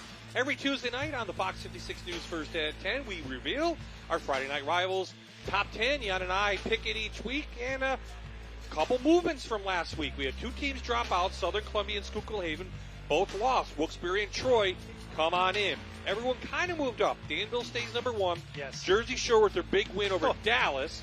Scranton Prep a big win over Valley View. Dallas loses, but they played well enough, I think, to drop to 4. Riverside North Schuylkill, boy, they shocked Mount Carmel. They did. But Mount Carmel almost came back and won, so we kind of didn't drop them too far. Western Wayne winning tonight. Troy, they're in, if you look at PA football or Penn Live, they're the number 1 team in the state in AA. Troy out of the northern tier. We'll see how it plays out in Wilkes-Barre here, losing to Stroudsburg. And again, every Tuesday night at 10 during the Fox 66 News first at 10. Down on the field, Wilkes-Barre will kick it off to Stroudsburg. Miguel Galano, a sophomore, tees it up for Wilkes-Barre. Kamari Coleman, who we didn't call his name a whole lot in that first half, is deep to receive this kick. So after the first half, what can happen to the second half, Coach? Everything and anything with this game with these 2 teams. Coleman fumbles the ball. Still on the turf, and looks like Wilkes-Barre has it. Oh, my. What a mistake from the senior. Right through his hands, and Wilkes-Barre gets a break, and they'll have the ball in Mountie territory. Wow. Bob, you just asked what's going to happen. Here you go. You don't know. The football's bounced funny. Look at that one spinning, though, but good heads-up play by number 42 on that recovery, and that is Gino D'Alessandro, a sophomore, comes up with a huge recovery. Jack Howell back out. Stats from the first half. Well, I had Jack, unofficially, folks, at 205 yards with his passing. So, I mean, he's doing things well. He also had the interception, which, again, it's part of high school football. Now, what are they going to do? How are they going to respond? Let's get that momentum back. That's we what know Stroudsburg's going to show a blitz, and they do. Boy, they come right in on the defensive side. And Kari Jacobs, the junior, number 12, was one of the first guys on the spot. And I think that's what we're going to see from the Mounties, just going to roll out the whole team. Well, and Aaron Quintero, folks, he came from his defensive end position. They just are doing a nice job controlling that line of scrimmage. Wilkes-Barre's trying to establish a run game, but it netted them a -3.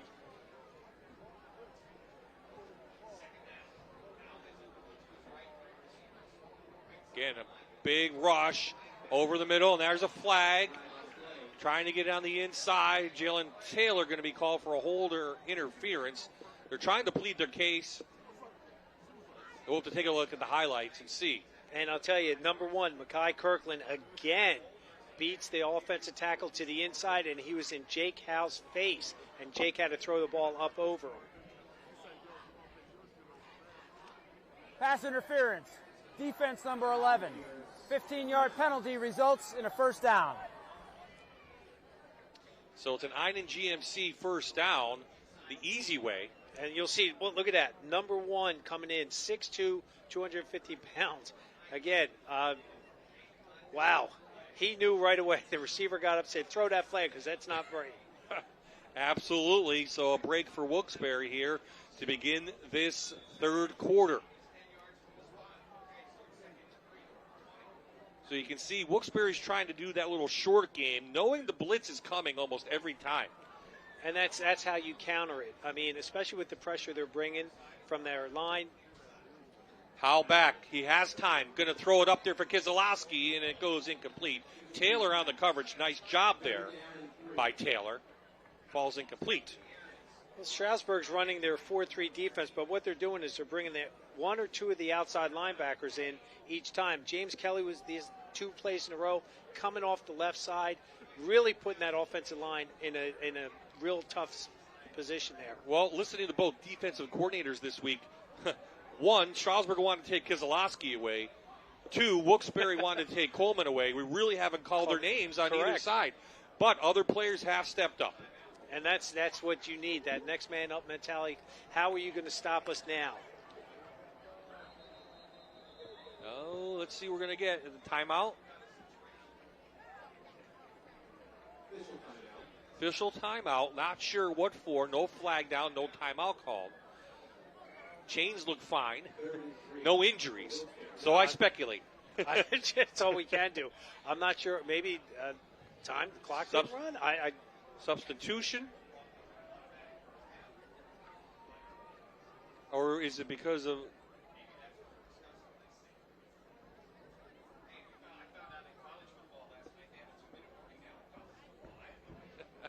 11:08 left here. We're just 52 seconds, and we already have a stoppage and a lot of action already. And a really good football game between two 6A schools. Well, it should have been first down after the penalty. Yes. Because it was 15 yards. Yes, you're right. And So I think that's the chains say 3rd and 4. automatic first down, gain of 15, right? Correct. So now they got to reset everything and re-say, well, we're not that incomplete pass didn't exist, right? Go back to the. It should have been because it was it was 2nd and 13. So with the penalty, that should have gained them 12 yards. Well, whatever it is, he said, Pat Wills, to Jim Miller. Jim Miller said, okay. How much does that frustrate a coach when the referees don't get it right? Yes, they make mistakes, but something like that. Well, again, we're as coaches, we worry about our team. The officials have to take care of their stuff, and when you're trying to do officiating and coaching, it just doesn't work. Okay, so they got the ball. It's right. The chain's right now. It was a first down, went incomplete. Now it's 2nd and 10. Back on the field, quick toss to Underwood. Does he look to throw? No, he's going to be hit behind the line of scrimmage. And what a great job by the Mountie defense. And that's Pilcher coming up from his quarterback spot to make a great tackle and a loss on the play. But you're going to see number 12, Kyrie Jacobs there, the 240-pound junior, just comes up from his defensive end spot to just smash everything at the line of scrimmage and drops them for a loss. So 3rd down now, and fool me once, but I think they're going to blitz. You're probably going to blitz, so what are you going to call? Is it a quick thing, a screen pass that worked? We haven't seen anything to the outside like we saw last week. We saw a steady dive to the outside screens. We haven't seen that tonight. So, again, one-on-one now. Here is the blitz. Little quick out, and it is incomplete. Hit the ground, intended for Watson on the far side. It brings up 4th down now for Wilkes-Barre. And the Stroudsburg defense does a nice job holding here and not giving Wilkes-Barre too many yards, except for that penalty. And again, you'll see Kirkland, number 1, coming into your screen, folks. Great job by Pilcher. Again, I mean, this guy plays quarterback. He plays at safety really extremely well, very aggressive. There you saw Watson's right leg was out of bounds when he caught it. So 4th down now, a long field goal, probably not going to happen for Wilkes-Barre with Galano. So 4th down and 14, call it. Howe back, and there's a big hit. And Howe remains down as big number 58, Aaron Quintero, hits Howe. And Howe is down on the ground still on that big hit. Jake Howe going through his progression, looking, but he chose wrong. And he ran his face mask into Quintero's gut right there. What I like seeing, though, you saw the Stroudsburg player over top checking to make sure he was okay. So Jake Howe remains down, and he did not move there for a second. He's moving now. All the trainers are out. He's moving around now, and there you saw the head hit the shoulder pads. And he went down pretty fast for Jake Howe, the quarterback. And you'll see here, folks, again, this was the previous play. Yep. There was nowhere to run. It just collapsed and just boom.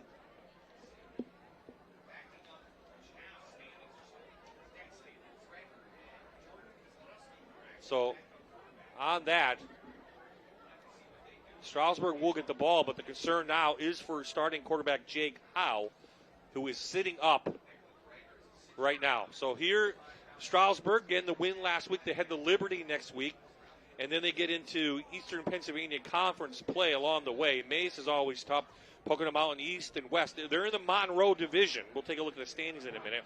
And they're hoping to get to 6-4 again. Yes. Maybe a little bit better than that and get a better spot in the District 2-11 sub-regional playoffs. Even if their away games are really not too far, especially the Stroudsburg North, Stroudsburg South, it's almost like a home game for these teams. So just prayers and concerns right now are for Jake Howe, who is sitting up, has his helmet still on. The trainers are looking at him. And But this means, it probably means a new quarterback for Wilkes-Barre. Yes. There's Jake Howe going off, shaking up on the play, walking off very, very gingerly. And they will evaluate him on the sidelines, I'm sure, as Stroudsburg will take over on downs. But our main concern, as Coach just said, is the health of that young man right there, Jake Howe. He still looks, yeah. I'm not a doctor. I'm not even going to suggest anything, but I just hope he's doing well. He's walking off on his own accord, and we have to get back to business here. And now it's Stroudsburg taking over on downs. They take over on downs at their own 23-yard line up in this one. So Jack Mitchell will get the first nod in the third quarter as quarterback. The sophomore had one interception in that first half. He'll give it to Riera. I'm sure we'll maybe see a steady dose now of running from Stroudsburg a little bit. They did have success with that in the first half. And they run the counter play. You saw Riera take 2 steps to his left, cuts back to his right. And again, Kozlowski now does a nice job in there on the defense to make that stop. Now, as fast as that first half went, I feel like this is going to slow down a little bit, especially with the running game, or maybe a little opposite. They might go faster. Stroudsburg up 8. Going to try to ground this one out. Trying to go to 2-0 on the year. Quick out. Coleman, nice catch, loses the ball. It will be a catch, a fumble, and it'll be a fumble recovery. For a first down. Again, Kamari Coleman, nice job here. Believe it or not, defensively, watch when he comes in here and he punches the ball out. Right there. Nice job. I'm trying to see who that was. So it's going to be third and first down. There goes the change. So it's an Iden GMC first down. Officially 4 yards because of the fumble.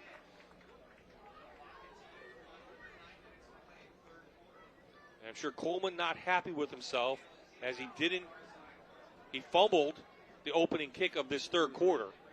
Gave Wilkes-Barre great field position, but the Mountie defense held. Back to Riera, looking for some running room. Wilkes-Barre does an excellent job containing him. Was it Ardo on the stop again, number 10? It was 10 and 7. Both outside linebackers did a nice job keying that, coming up and making that stop for a short gain.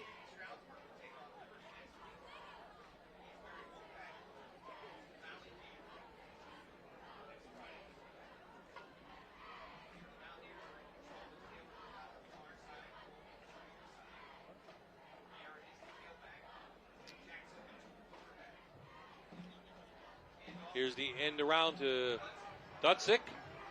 He's looking for running room. Not much there, but it will be third and short now facing Stroudsburg as the time is going to continue to tick now. And that's probably the strategy for the Stroudsburg team here in the third quarter. And they're trying now. They know their passing game is effective. Now they're going to really establish the run game, grind that clock out, make Wilkes-Barre just hopefully make another mistake so they can capitalize and just keep grinding this thing out. Wilkes-Barre had a lead at the end of the first quarter, 13-7, but since then it's been all Stroudsburg in the second quarter and here into the third.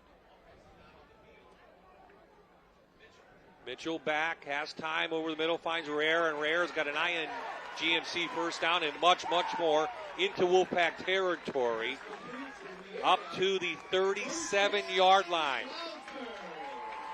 So 17-yard gain. Logan Sincavage, the middle linebacker, got up a little slow on this on that sideline tackle. I'm sorry, that was number 10, Gino Ardo. Ardo, yep.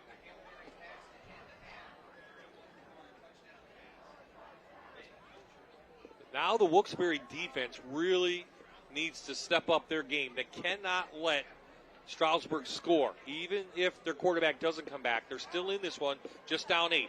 Mitchell, nice pass to the corner. Great catch by Kamari Coleman. And it's a North American Warhorse touchdown for Stroudsburg. Well, we haven't called Kamari's name very much the first half. Second half, we did. There were 2 negatives, but that just made up for it. Kamari Coleman, 6'1", 180-pound senior. Great coverage there, and he just beat him. That was a nice ball by Jack Mitchell. You'll see step for step. Look at the great camera work by our crew. End zone shot, sideline shot, right there, and he just showed what he has, and he just opened it up. Mitchell put it in the spot. Coleman ran under it. Pilcher in for the PAT, and Stroudsburg has scored 21 unanswered points. They take a 15-point lead, 6:38 remaining in this third quarter. Coleman's 3rd touchdown of the season. Here we go again. Another great view. Beautiful ball, great catch, great touchdown for Kamari Coleman and the Stroudsburg Mountaineers. Give a lot of credit to the Mounties defense holding Wilkes-Barre after the fumble on the third quarter kick. Their defense really has made it really, really hard for Wilkes-Barre to get any type of rhythm going. Now we got to see who's going to replace Jake Howell. Well, that's the big question. Let's take a look at the EPC standings as they go into tonight. East Stroudsburg South is losing. They're getting beat by Northampton. Stroudsburg winning, trying to go 2-0 before they get into, Eastern Pennsylvania Conference play, trying to get that playoff spot. A win over Wilkes-Barre could help with that in the sub-regional. And there you see the rest of the schedule. They'll meet Pleasant Valley at the end of the year. So Pilcher, again, a short kick. Taken by what looks like Watson. And Watson rides up past the 35. We have a flag down, though.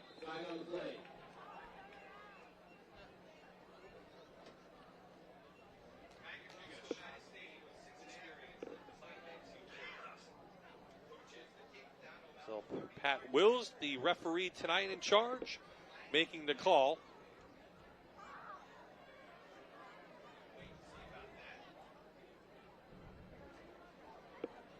So where will Wilkes-Barre get the ball down 15 now?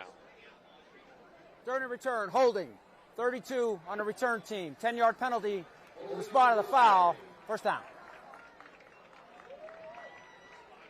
So they get the ball at the 25 to start. So Declan Greger looks like a sophomore, number 15, takes over for Jack Howe, who was injured on the last series. 6'2", 175 sophomore. Let's see how much this changes the offense with his team trailing. They'll give it to Underwood. Underwood trying to get outside, has the speed, gets a block. It has much more. Devon Underwood still on his feet on the far side, finally knocked out of bounds after a 21-yard gain. Don't tell Wilkes-Barre that they're down. They are playing their hearts out right now. They're giving everything they got, and you just saw that individual effort by Underwood right there. Great job. Look at that block by lead block coming right out there by the wide receiver, number 10. Great job. Gino Ardo leading the way. So it's an Einen GMC first down. He knocked out of bounds at the 39. Ardo again has room. Can't shed the tackle of Coleman, who comes up from his safety position to stop him after 2 yards. Well, they're just trying to get Greger some experience on there, calm his nerves down. We're not going to ask you to throw the ball deep or anything. We're just going to have you hand the ball off, get you into a rhythm. And again, they're doing things really well right now, what they have to do with a brand new quarterback under these circumstances.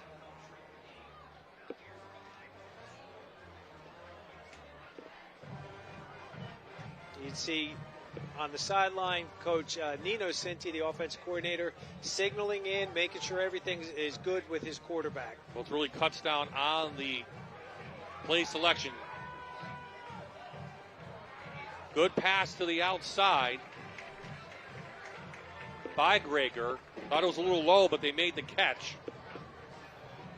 That was a shoestring pass, and again, great reception. Keeps that ball from going backwards, from getting a loss. Nice job. Lots of pressure there again. Zion Essington getting in there. I mean, just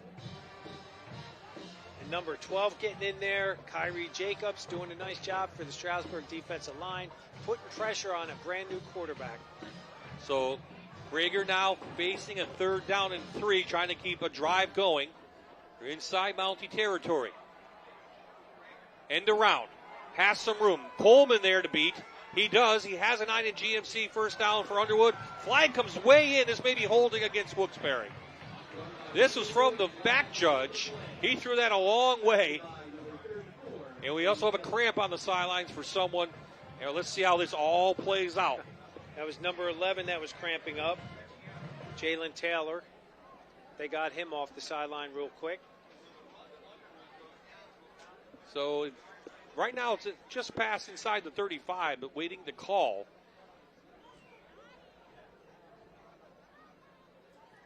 Play. Personal foul. Face mask. 11 defense. There you go. 15-yard penalty from the end of the run. 1st down. Good break for Wilkes-Barre. Missed call by me. But that was a great end-around play. Look at it. Underwood just keeps their feet. And look at that. Stiff arms. Right there's the face mask.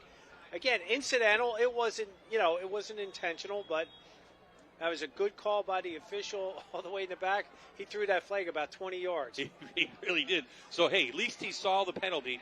So that gives Wilkes-Barre a 1st down inside the 20 at the 17.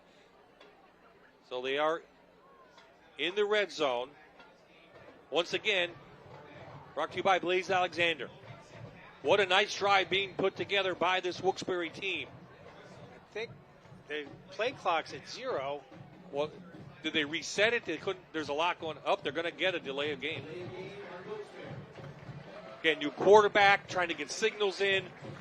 And again, I'm sure Coach Cinti had to streamline the playbook for this right now.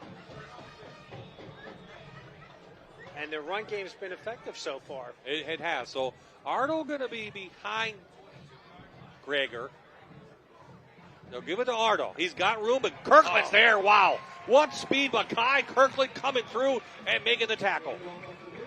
Now understand, folks, Mackay Kirkland is playing right side defensive end, and he hawked him down from that side. He came from the right all the way to the left and just dropped him. Wow. An all-league player last year in the EPC. Kirkland now a senior. 2nd and real long for Wilkes-Barre.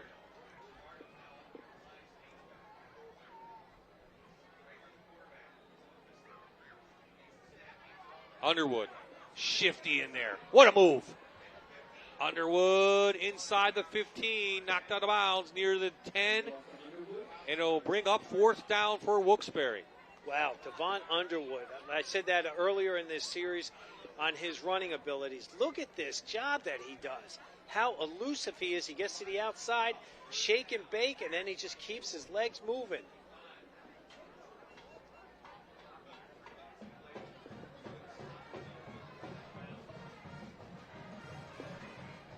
So call it 3rd down, my mistake.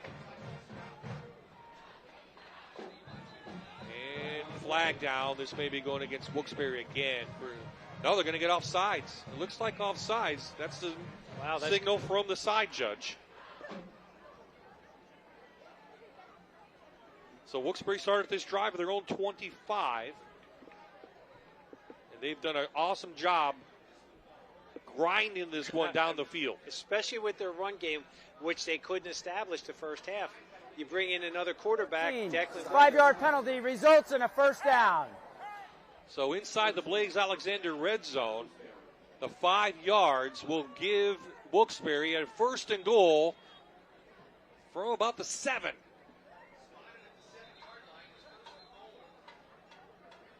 Well, they're trying to get the chain crew set up properly, too. So across the way, Jake Howe is on his feet. He does have a towel on his head, helmet off. He is done for the night. Probably be reevaluated this week, and we really hope he's okay. But give Declan Greger, the sophomore, a lot of credit leading his team down the field. The offensive line, everyone has stepped up their game, trying to keep them in it. They're down 15. Plenty of time left in this one.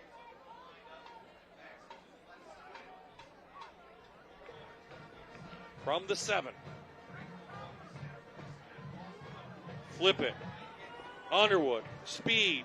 Shifty. Kirkland. Knocks him down at the 4. Cornerback Jalen Taylor comes up. And again, Underwood, very shifty. Watch what he does here. Whoop!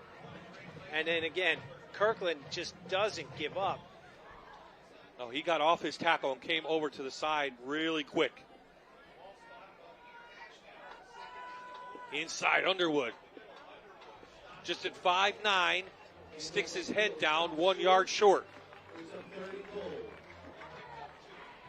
A very impressive drive being put on by this Wolfpack team with their starting quarterback on the sidelines.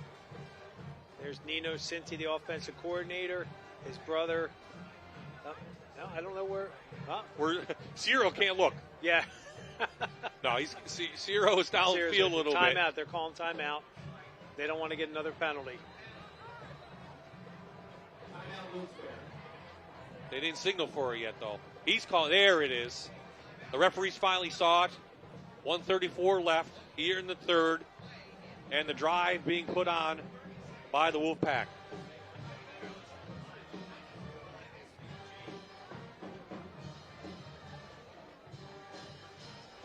So here's a Wilkes-Barre. Doesn't get any easier next week as Valley View is winning tonight, beating Crestwood 28-13 in the fourth quarter, coming off that loss. Then they go to Dallas. Dallas winning tonight. West, Hazleton, Pittston, Valley West. Of course, it's a noon game. Crestwood and Williamsport. So Wilkes-Barre could be without their quarterback for a few weeks. Don't want to speculate too much after that hit on Jake Howe. So opportunity for Wilkes-Barre, no matter what. Their schedule, their first 2 games have been really tough. They might get a little bit of a breather in like three weeks from now, but you can't worry about that. You have to worry about the task at hand right now, and that's trying to punch that ball into the end zone, cut this deficit back. You still have a fourth quarter to play, and that's all they're worried about right now. One score from just down the block here, East Stroudsburg South on Ed Christian night, former coach, beating Northampton 21-13. That's in the third quarter. So power football. Stroudsburg's there. Up the middle. The ball comes down to the weight room. He's half yard short. Ardle's short by a half a yard, and we're going to have 4th down and inches. It's 4th and goal, correct, Bob? 4th and goal. Well, right now, that offensive line, they're going to be saying, we got this. Come on, Coach. We're going to do it. We're going to get this one now. They're going to go into the huddle, make sure they have the right play.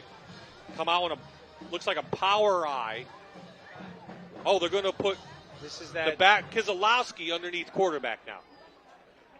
He played a little quarterback last year. They're going to put him underneath center, and they're going to get a timeout for Stroudsburg. Well, that's because they came out with a different formation, and they're going to get ready for it right now. And last week, Kozlowski was 1 for 1 for 13 yards. So he is listed as a backup quarterback. Well, he's also listed, maybe he's a little bit taller. He can just, do the tush fall push. Forward. Do tush push, right? That brotherly shove, yes. So Wyoming Valley Conference will go back up towards District 2. As I said, Wilkes-Barre was the only team last week that won. Dallas win tonight. Crestwood losing. Pittston area was losing last look. I'm just scrolling through right now. Crestwood's losing to Valley View. Yep. Pittston was playing North Pocono. Down the bottom. And then Hazleton and Wyoming Valley West was losing to Scranton tonight pretty big. So we'll get you those scores. North Pocono 20, Pittston 6. So here we go. 4th and inches. Kozlowski, the quarterback. There is the push, and I believe he's in. No signal yet, and it looked like from their angle, he was in. They're going to stop the clock and measure, and touchdown. It is. It's a North American Warhorse touchdown for Wilkes-Barre. a 10-play drive, 75 yards, and they cut into the Stroudsburg lead with their first score since the first quarter. And the last man up from that pile, from that scrim, was number 71, Jimmy Kriskavich, 6'2", 290-pound senior.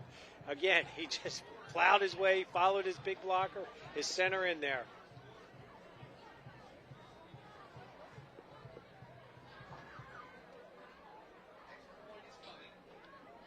Here is the PAT. At some point, they'll have to go for two if they get within. The spot is good. The kick is up, and it is through. So Wilkes-Barre cuts into the Stroudsburg lead. They trail by 8 now. 41 seconds left in the third quarter. But a very impressive 10-play drive, Coach, mostly on the ground. And that's what Wilkes-Barre needed right now. Great job with the extra point. It's up. It wasn't real pretty, but they got the job done. Right there, look at that. Good job. They're pulling people. They're trying to get everybody coming forward. And that's what Wilkes-Barre needed. They're starting, the quarterback goes down. How are they going to respond? And again, he comes right in there and does a great job. Declan Greger leading them again, almost surprisingly on the ground. Yeah, 65 yards from Devon Underwood. Carried that drive all the way down the field. Boy, and again, Devon Underwood, 5'9", 165 pounds. Not huge, nope. But boy, is he an elusive runner. Again, a lot of juniors on this Wilkes-Barre team especially. Now it's the defense's job. They've had a little bit of time to get a little bit of a break. I know some of these guys are going both ways, but they're in this game. We still have another quarter to go. An early congratulations to Southern Columbia coach Jim Roth, his team winning 41-0. 500 wins. Wow. For Coach Roth. Congratulations. Most in the state ever. So here is the kick. They kick it away from Coleman. They get it to Dudsack. And he's got room, and he's got blockers, and he's got the sideline. And he cuts it inside. He's finally knocked down inside Wolfpack territory at the 38-yard line. Rajon Watson with the touchdown-saving tackle right there. Well, you don't pick at the Coleman. We're going to... Well, Dudzik is a smart young man, and he's got some athleticism, and you see it right there. Sets up the mounts for a great field position at the 38, Wilkes-Barre's 38-yard line. Absolutely. Good return from Dudzik, and we'll talk about him in a minute when we introduce tonight's scholar athletes. So Stroudsburg now trying to put this one away. Wilkes-Barre needs to hold them to 0. Riera, the run, cutback, nice cutback by Riera. Underwood and Riera doing a nice job tonight running the ball for their respective teams. What? Wow. Logan Sienkiewicz, he just missed. He had a great job. The window opened up. He came through. But again, great job running that ball up by Riera. And just, boy. Put them up, boys. Quarter number 4 is coming up.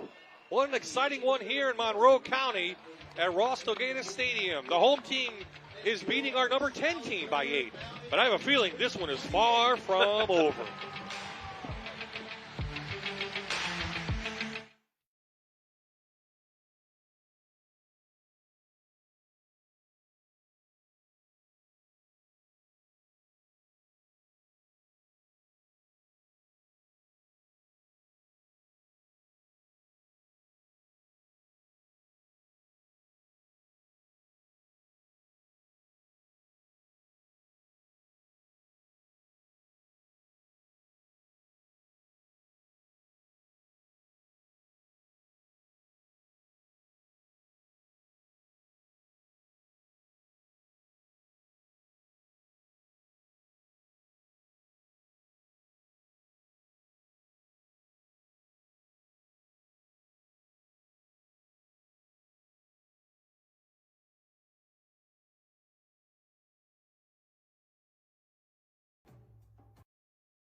Our figure law scholar athletes of the week tonight from Wilkes-Barre area, Abigail Kulo.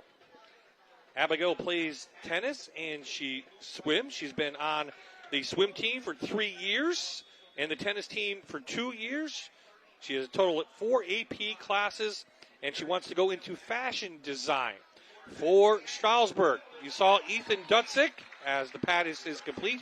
Right on cue to number 9, Ethan Dutzik. We'll talk about Ethan, though. He is a scholar athlete because he likes to do community involvement. He starts the mini-thon, does soup kitchen for St. Luke's. He's an altar server. He's also an Eastern Pennsylvania academic EPA. He's a 3.9 GPA. He is not committed to a college. Congratulations to our figure law firm scholar athletes who are now in the running for a $5,000 scholarship. Bye-bye, Jan Cechek back in Monroe County. Great game here tonight. Stroudsburg trying to put it away. Wilkes-Barre trying to keep it an 8-point game. We have seen a little bit of everything tonight. We've had an interception for a touchdown. We've seen a Hail Mary at the end of the half. We've seen a fumble recovery to begin the game. We see a quarterback go out for Wilkes-Barre, one of the best in the area. They drive down the field, and now Stroudsburg getting it right back, doing the exact same thing to Wilkes-Barre. That about recaps this game so far, folks. And they're just running the ball now. They're just going to impose their will, take the time. They get it out to Taylor, and good tackle out there. So is that Brody Ray? 23 on the tackle? 23, yep. Brody Ray, yep. The sophomore, makes a great shoestring tackle. 1 yard short of a first down as Stroudsburg is in. Jonathan Gumble with that great camera work right there, buddy. Inside the Blaze Alexander red zone.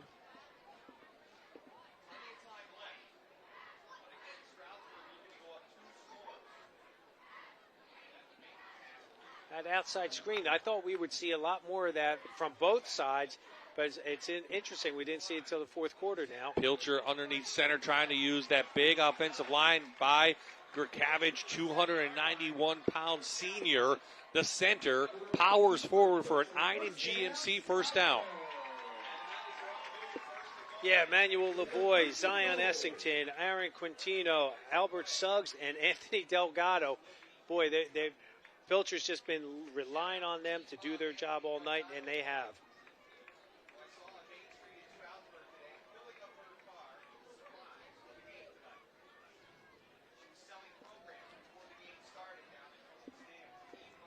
Stroudsburg trying to go up 2 scores. Wilkes-Barre using a backup quarterback. High snap. Pilcher goes out of bounds, no gain on the play. In fact, he'll lose a yard, and the Wolfpack defense stepping up. Nice job by 53 there coming in, flushing him out of there. Look at that. They try running power. Number 8 does a nice job. Saraceno, again, they're just doing it. Wolfpack is not giving up. They're still fighting tooth and nail. They're still in this game.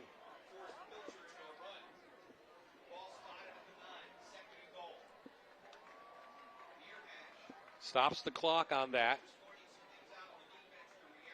Let's see now what Stroudsburg wants to do. Riera's done a nice job running the ball tonight on the inside. No, but they fake it. Pilcher looking towards the end zone. Did he find anybody? To the back of the end zone, and it's incomplete. Almost caught by Coleman and then almost intercepted by Wilkes-Barre. And this is what Pilcher does. He brings this, he stretches his play out, but what ends up happening is now the receivers are in the same area. You see the 1-2.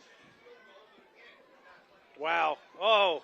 Dutzik got a hand on it. He's the one that caught the Hail Mary at the end of the half. And Davin Underwood was the defender right there that almost got that.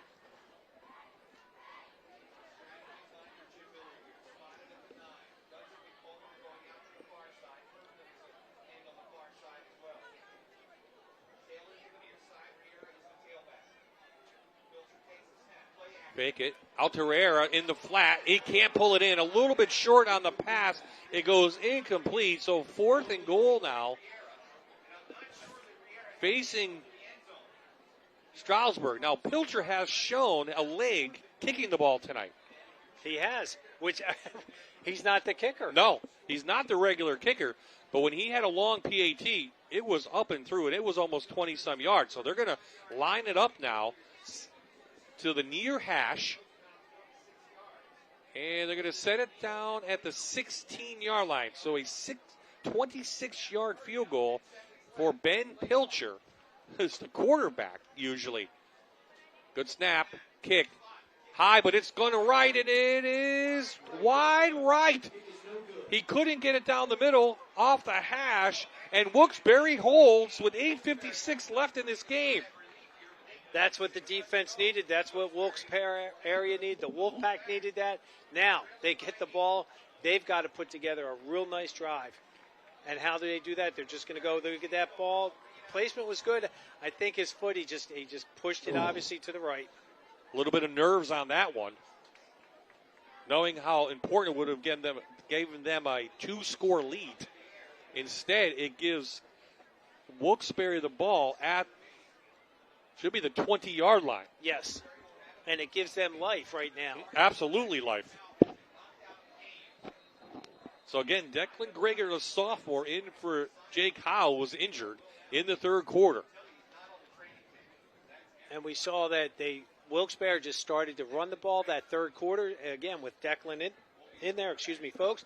And they're just, I would imagine, continue that. I think some play action probably might come in here now.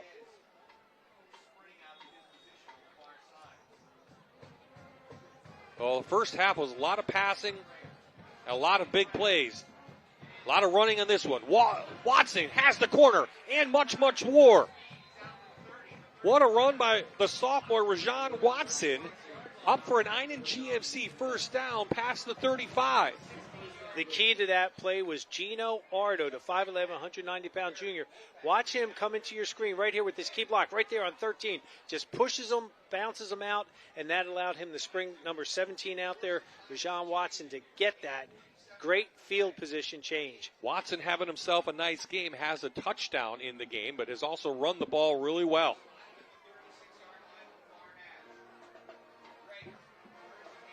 Back to Underwood. Nice block on that side. Underwood still on his feet up there to 50. 15 yards for Devon Underwood. And wrap up the running attack for Wilkes-Barre. Another Einan GMC first down. And they're running to their left. Nice job. Look at that with the power play right there. Altamar Terry, Nair Goodrose, and Jimmy Kriskavich doing a nice job. Derek Nah doing a great job as a sophomore, pulling on that power. Timeout, Stroudsburg. And they need it. We'll take a timeout ourselves. The finish is yet to come.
So as we come back, thank you to the Wilkes-Barre cheerleaders trying to get their team going. Underwood took a pitch, and he lost yardage, lost 5 yards. Great defense. Pilcher coming up from his quarterback position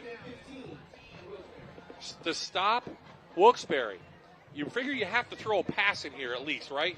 Got to keep them honest. Yeah. And that's what, you play quarterback, you got to be able to do that. I know he's a sophomore coming in under duress, but he's got to be able to help his team out. 5-man rush. It's Kirkland getting in untouched. Makai Kirkland showing his strength.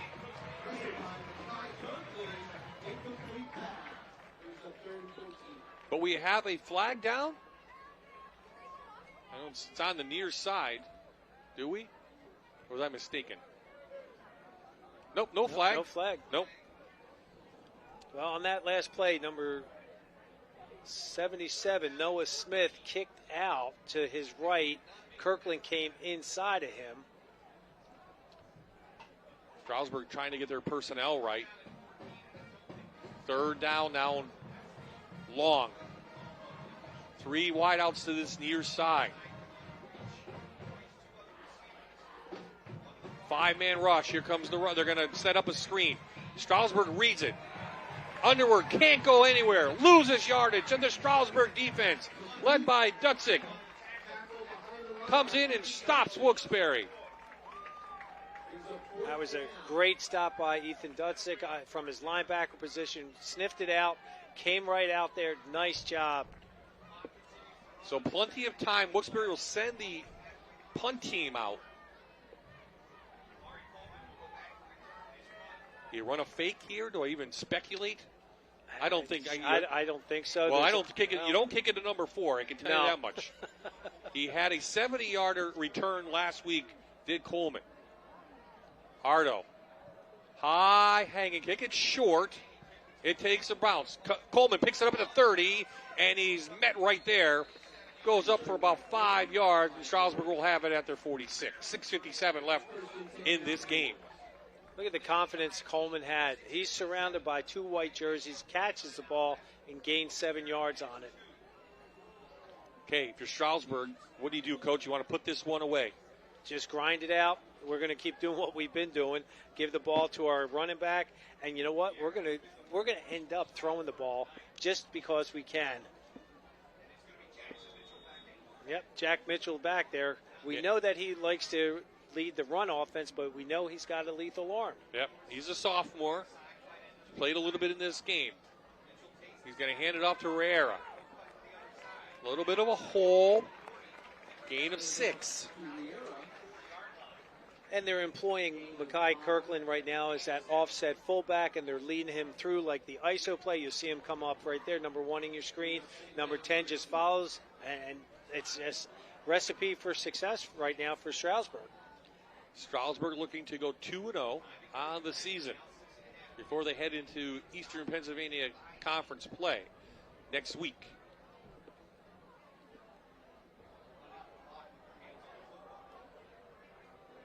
They're going to stay in that tight formation.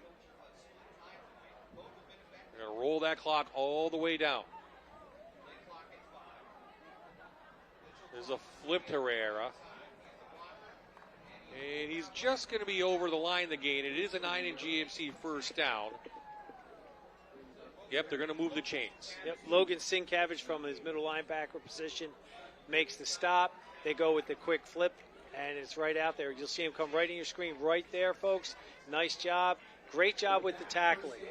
You tell Coach Michaels has really emphasized 2-arm tackling. They haven't had any missed tackles this evening. What does Coach Michaels do now? Under 6 to play. They need the ball back. Are you just you know they might run the ball? Do you have to send a lot of guys? I think what he's going to probably do, hopefully he's going to start subbing some of those inside guys, fresh legs in there. His linebackers have been playing steady. He's probably going to dial up a few blitzes inside, nothing outside.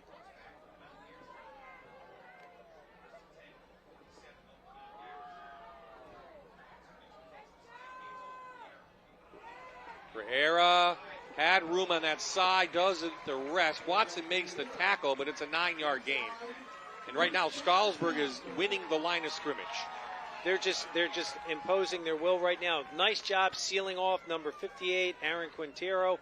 Did a nice job as the left guard sealing that off, allowing him to get to that outside. Riera doing a real nice job running the ball tonight.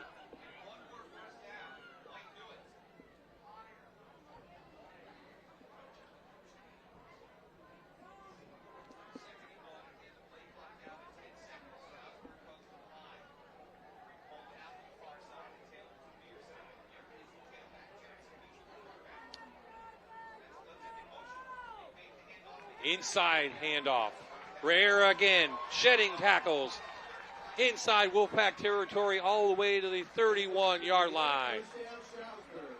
So it's a 9 and GMC first down. I like that they fake the speed sweep and they just come back patiently with that counter action for Herrera doing the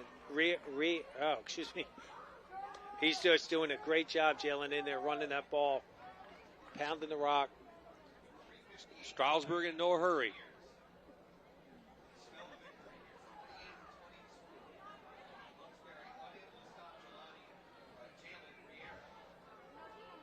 Well, Jalen last week had 6 carries for 15 yards. Tonight, a lot more than that.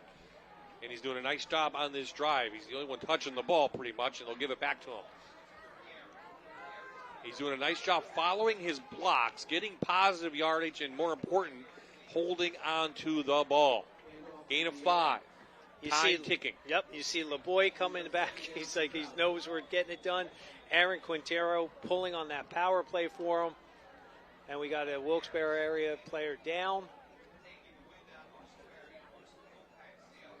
So we're starting to maybe cramp up a little bit. That looks like Trayvon Jembetsky, the junior, is down, being helped up. He's up. That's good. He's walking off on his own accord. Hey, we head up north. Number 6 Riverside in our FNR top 10 will take on Lakeland. Lakeland takes on Holy Cross tomorrow. Both teams could go into that game 2-0. It's Division 2 versus Division 3 in the Lackawanna League. We'll get up to Valley View. Valley View on the winning end. Abington Heights has West tomorrow. Prep on the road. 2 Jesuit games coming up. Then they come back and we'll have them against Scranton September 20th. And don't forget, we have the Mayor's Cup game, college football, coming to you your way September 7th. 6 p.m. start. Wilkes versus Kings. Under the lights for the first time ever. Jan and I will be there. Should be a lot of fun. Again, the closest rivalry in college football, separated by 1 block, which is kind of now melted together with all the bookstores they have and all the other shops right now downtown Wilkes-Barre.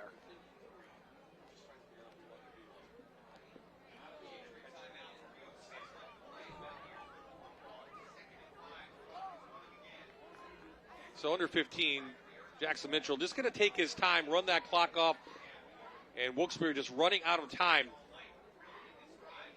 They really tried to fight back. Riera, big hole. Riera to the outside. And Jalen Riera, the workhorse tonight. It's an 9 in GMC first down. They are inside the Blaze Alexander red zone trying to put this one away, and this may just about do it.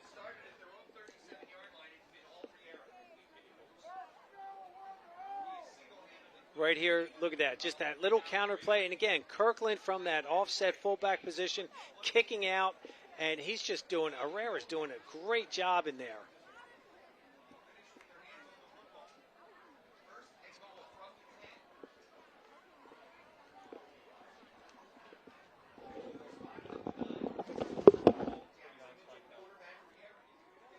So inside the Blaze Alexander red zone, Riera met, but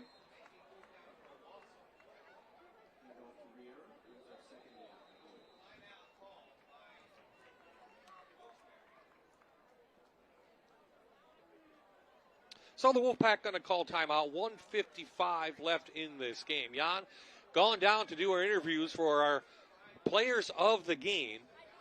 And we're going to go with Jalen Riera here in the fourth quarter, leading the way on the ground, putting this away. He's also had a nice game throughout, and we'll talk to the quarterback, Ben Pilcher. A lot of nominees on this team, including James Kelly, had that 70-yard interception. And then Pilcher connected with Ethan Dutzik on a Hail Mary to end the half, which I'm sure we'll talk about Ben Pilcher. We'll talk with him about the senior quarterback doing a nice job tonight. His whole team putting this away here late in this game.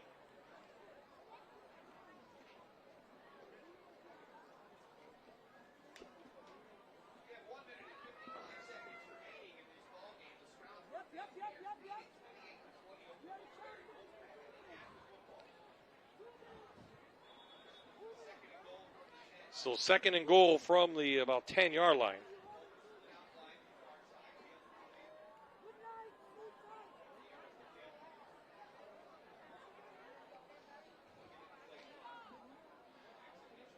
He can run it. The clock is not rolling now. It does. Riera trying to get to the end zone. He's stopped quickly. And they do. Timeout called by Wilkes-Barre. It will bring up 3rd down and goal.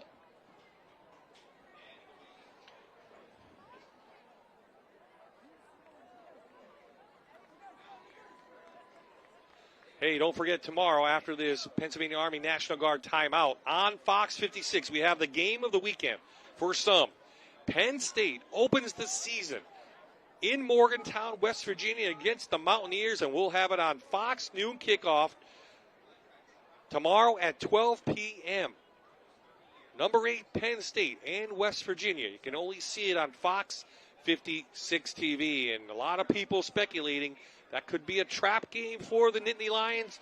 Julian Fleming making his debut as a Nittany Lion after 4 years with Ohio State, a Southern Columbia product, trying to lead his team with Drew Aller at quarterback, 2nd year starting. And also don't forget about Abdul Carter from Penn State, from the linebacker position, an All-American. Penn State, West Virginia tomorrow on Fox. Next week, Jan and I make the trip up to Lakeland, Chapman Lake. Should be a good one, Riverside and Lakeland. Around here on the field after the timeout, which is the last for Wilkes-Barre.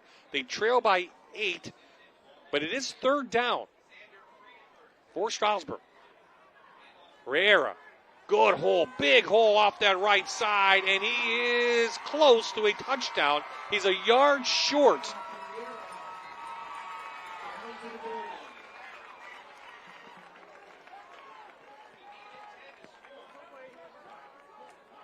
Looks like 1 yard short, and it'll be 4th down. The clock rolls. You gotta run a play. Do you take a knee or do you score? Well, Riera wanted the touchdown, and why not? He's put in the work tonight. He hasn't scored yet this year. He's just a junior.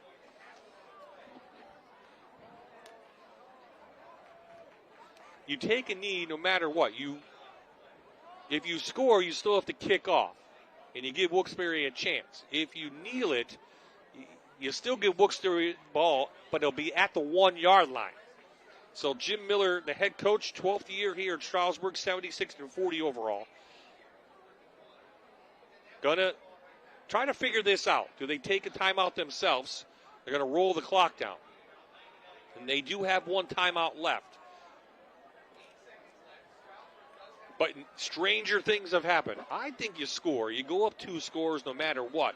Because if you give Wilkes-Barre the ball, even at the 1 yard line, strange things have happened in this game, folks, already. We've already had one Hail Mary, and we've had an interception, which looked like almost a shovel pass to James Kelly from Stroudsburg for a 70-yard touchdown in that first half.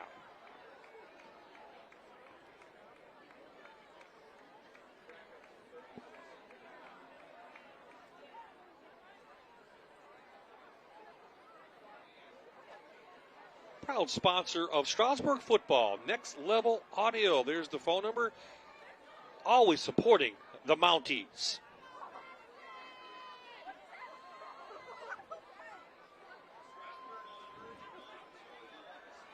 So the Mounties trying to go to 2-0. Wilkes-Barre would drop to 1-1 if this score holds out.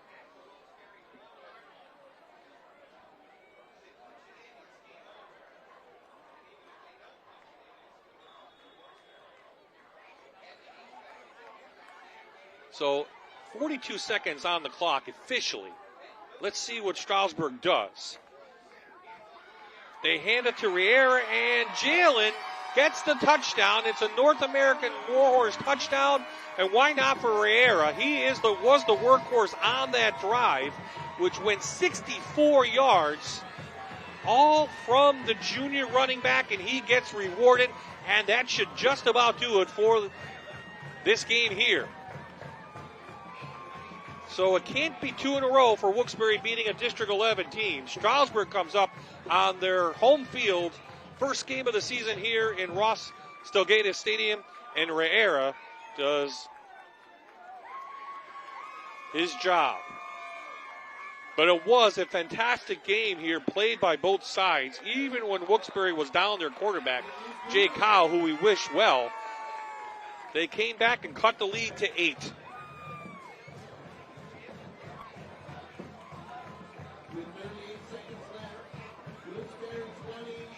over across the bridge, East Stroudsburg South and Northampton are tied up at 21. That is late in the game. On Ed Christian night there, a longtime coach of the Cavaliers being honored before the game, and his old team trying to put up a win for him on that field over in East Stroudsburg. So Riera over 100. Underwood, what a job by Wilkes-Barre's Davon Underwood. Putting the team on his back late in the third quarter to cut that lead to 8. But Stroudsburg comes back and puts a nice 64-yard drive together. Jalen Riera finishing this one out.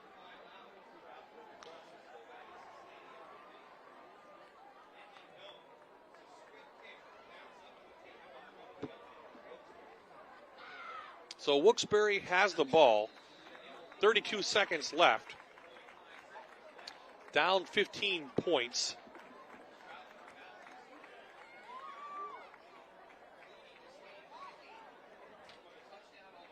Wilkes-Barre again held the lead in the first quarter. 13-7.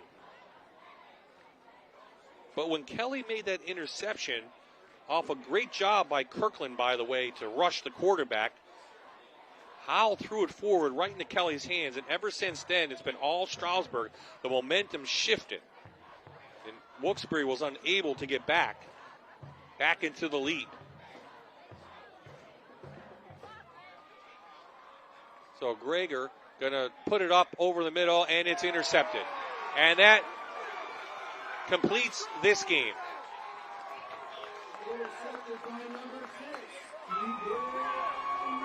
Keegan Munch, the sophomore, makes the interception.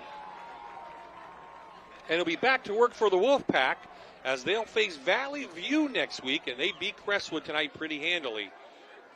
And that'll be at home in Wilkes-Barre, and Stroudsburg feeling it here.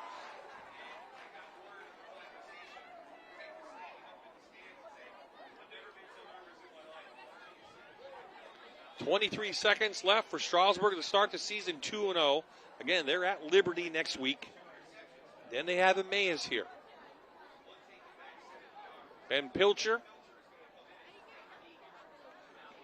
Jalen Riera will be our players of the game, and that will do it. Jim Miller picks up his 77th win as coach in front of Fred Ross, the longtime coach here at Stroudsburg. Miller was on Coach Ross's staff for many years, and his team now goes to 2-0 to begin the 2024 campaign. Congratulations to them. Wilkes-Barre falls to 1-1. We wish Jake Howe well. It's always tough for an all-conference quarterback to go out of a game like that. And the Hawaiian theme worked tonight for the student section. Just warm enough, I think, for that theme. And they'll be happy tonight in Monroe County. The final score, Stroudsburg 35, Wilkes-Barre area, number 10 team Falls. They had 20. And we'll have some changes in the FNR top 10 next week as North Schuylkill has lost to Makwa. So after their big win on Mount Carmel, a lot of changes coming to our top 10. You'll see that Tuesday night. So the crowd here leaves happy. Want to thank the administration here, led by Kaz Curry, the superintendent, Rich Baker, the new AD. And let's go down to Jan with our players of the game. He'll present tonight's FNR plaque. Jan? Congratulations, guys. What a great win. How's it feel? You guys are our players of the game. Talk to me about that pass right before halftime. I knew that we were going deep and they were running prevent. I trusted my guy to go up and get it, and tip drill wins it. That was tremendous play. I think you had over 100 yards and a couple touchdowns tonight. Yes, sir. Anybody you want to thank? I want to thank my O-line. I want to thank my mom, my dad. They pushed me to be the hardest. My uncle, my other uncle, they all give me all the support in the world. I love them with all my heart. I love my line with all my heart. I love my QB with all my heart. I love my entire team. Guys, congratulations. Great job. Celebrate your win with your team, and here's your plaque. Thank you. Bob, back to you. Thank you, Jan. Jan, the man of many questions. So that will do it here from Ross Delgado Stadium. Next week, as I mentioned, our FNR crew will be back up in Lackawanna County as Riverside takes on the Chiefs of Lakeland. Both teams should go into that game 2-0 in the conference game. And there's the trophy from Friday Night Rivals to head coach Jim Miller. There's the final, 35-20, your score for the entire.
American Warhorse Friday Night Rivals, sponsored by Blaze Alexander Family Dealerships on MyTV WQMY.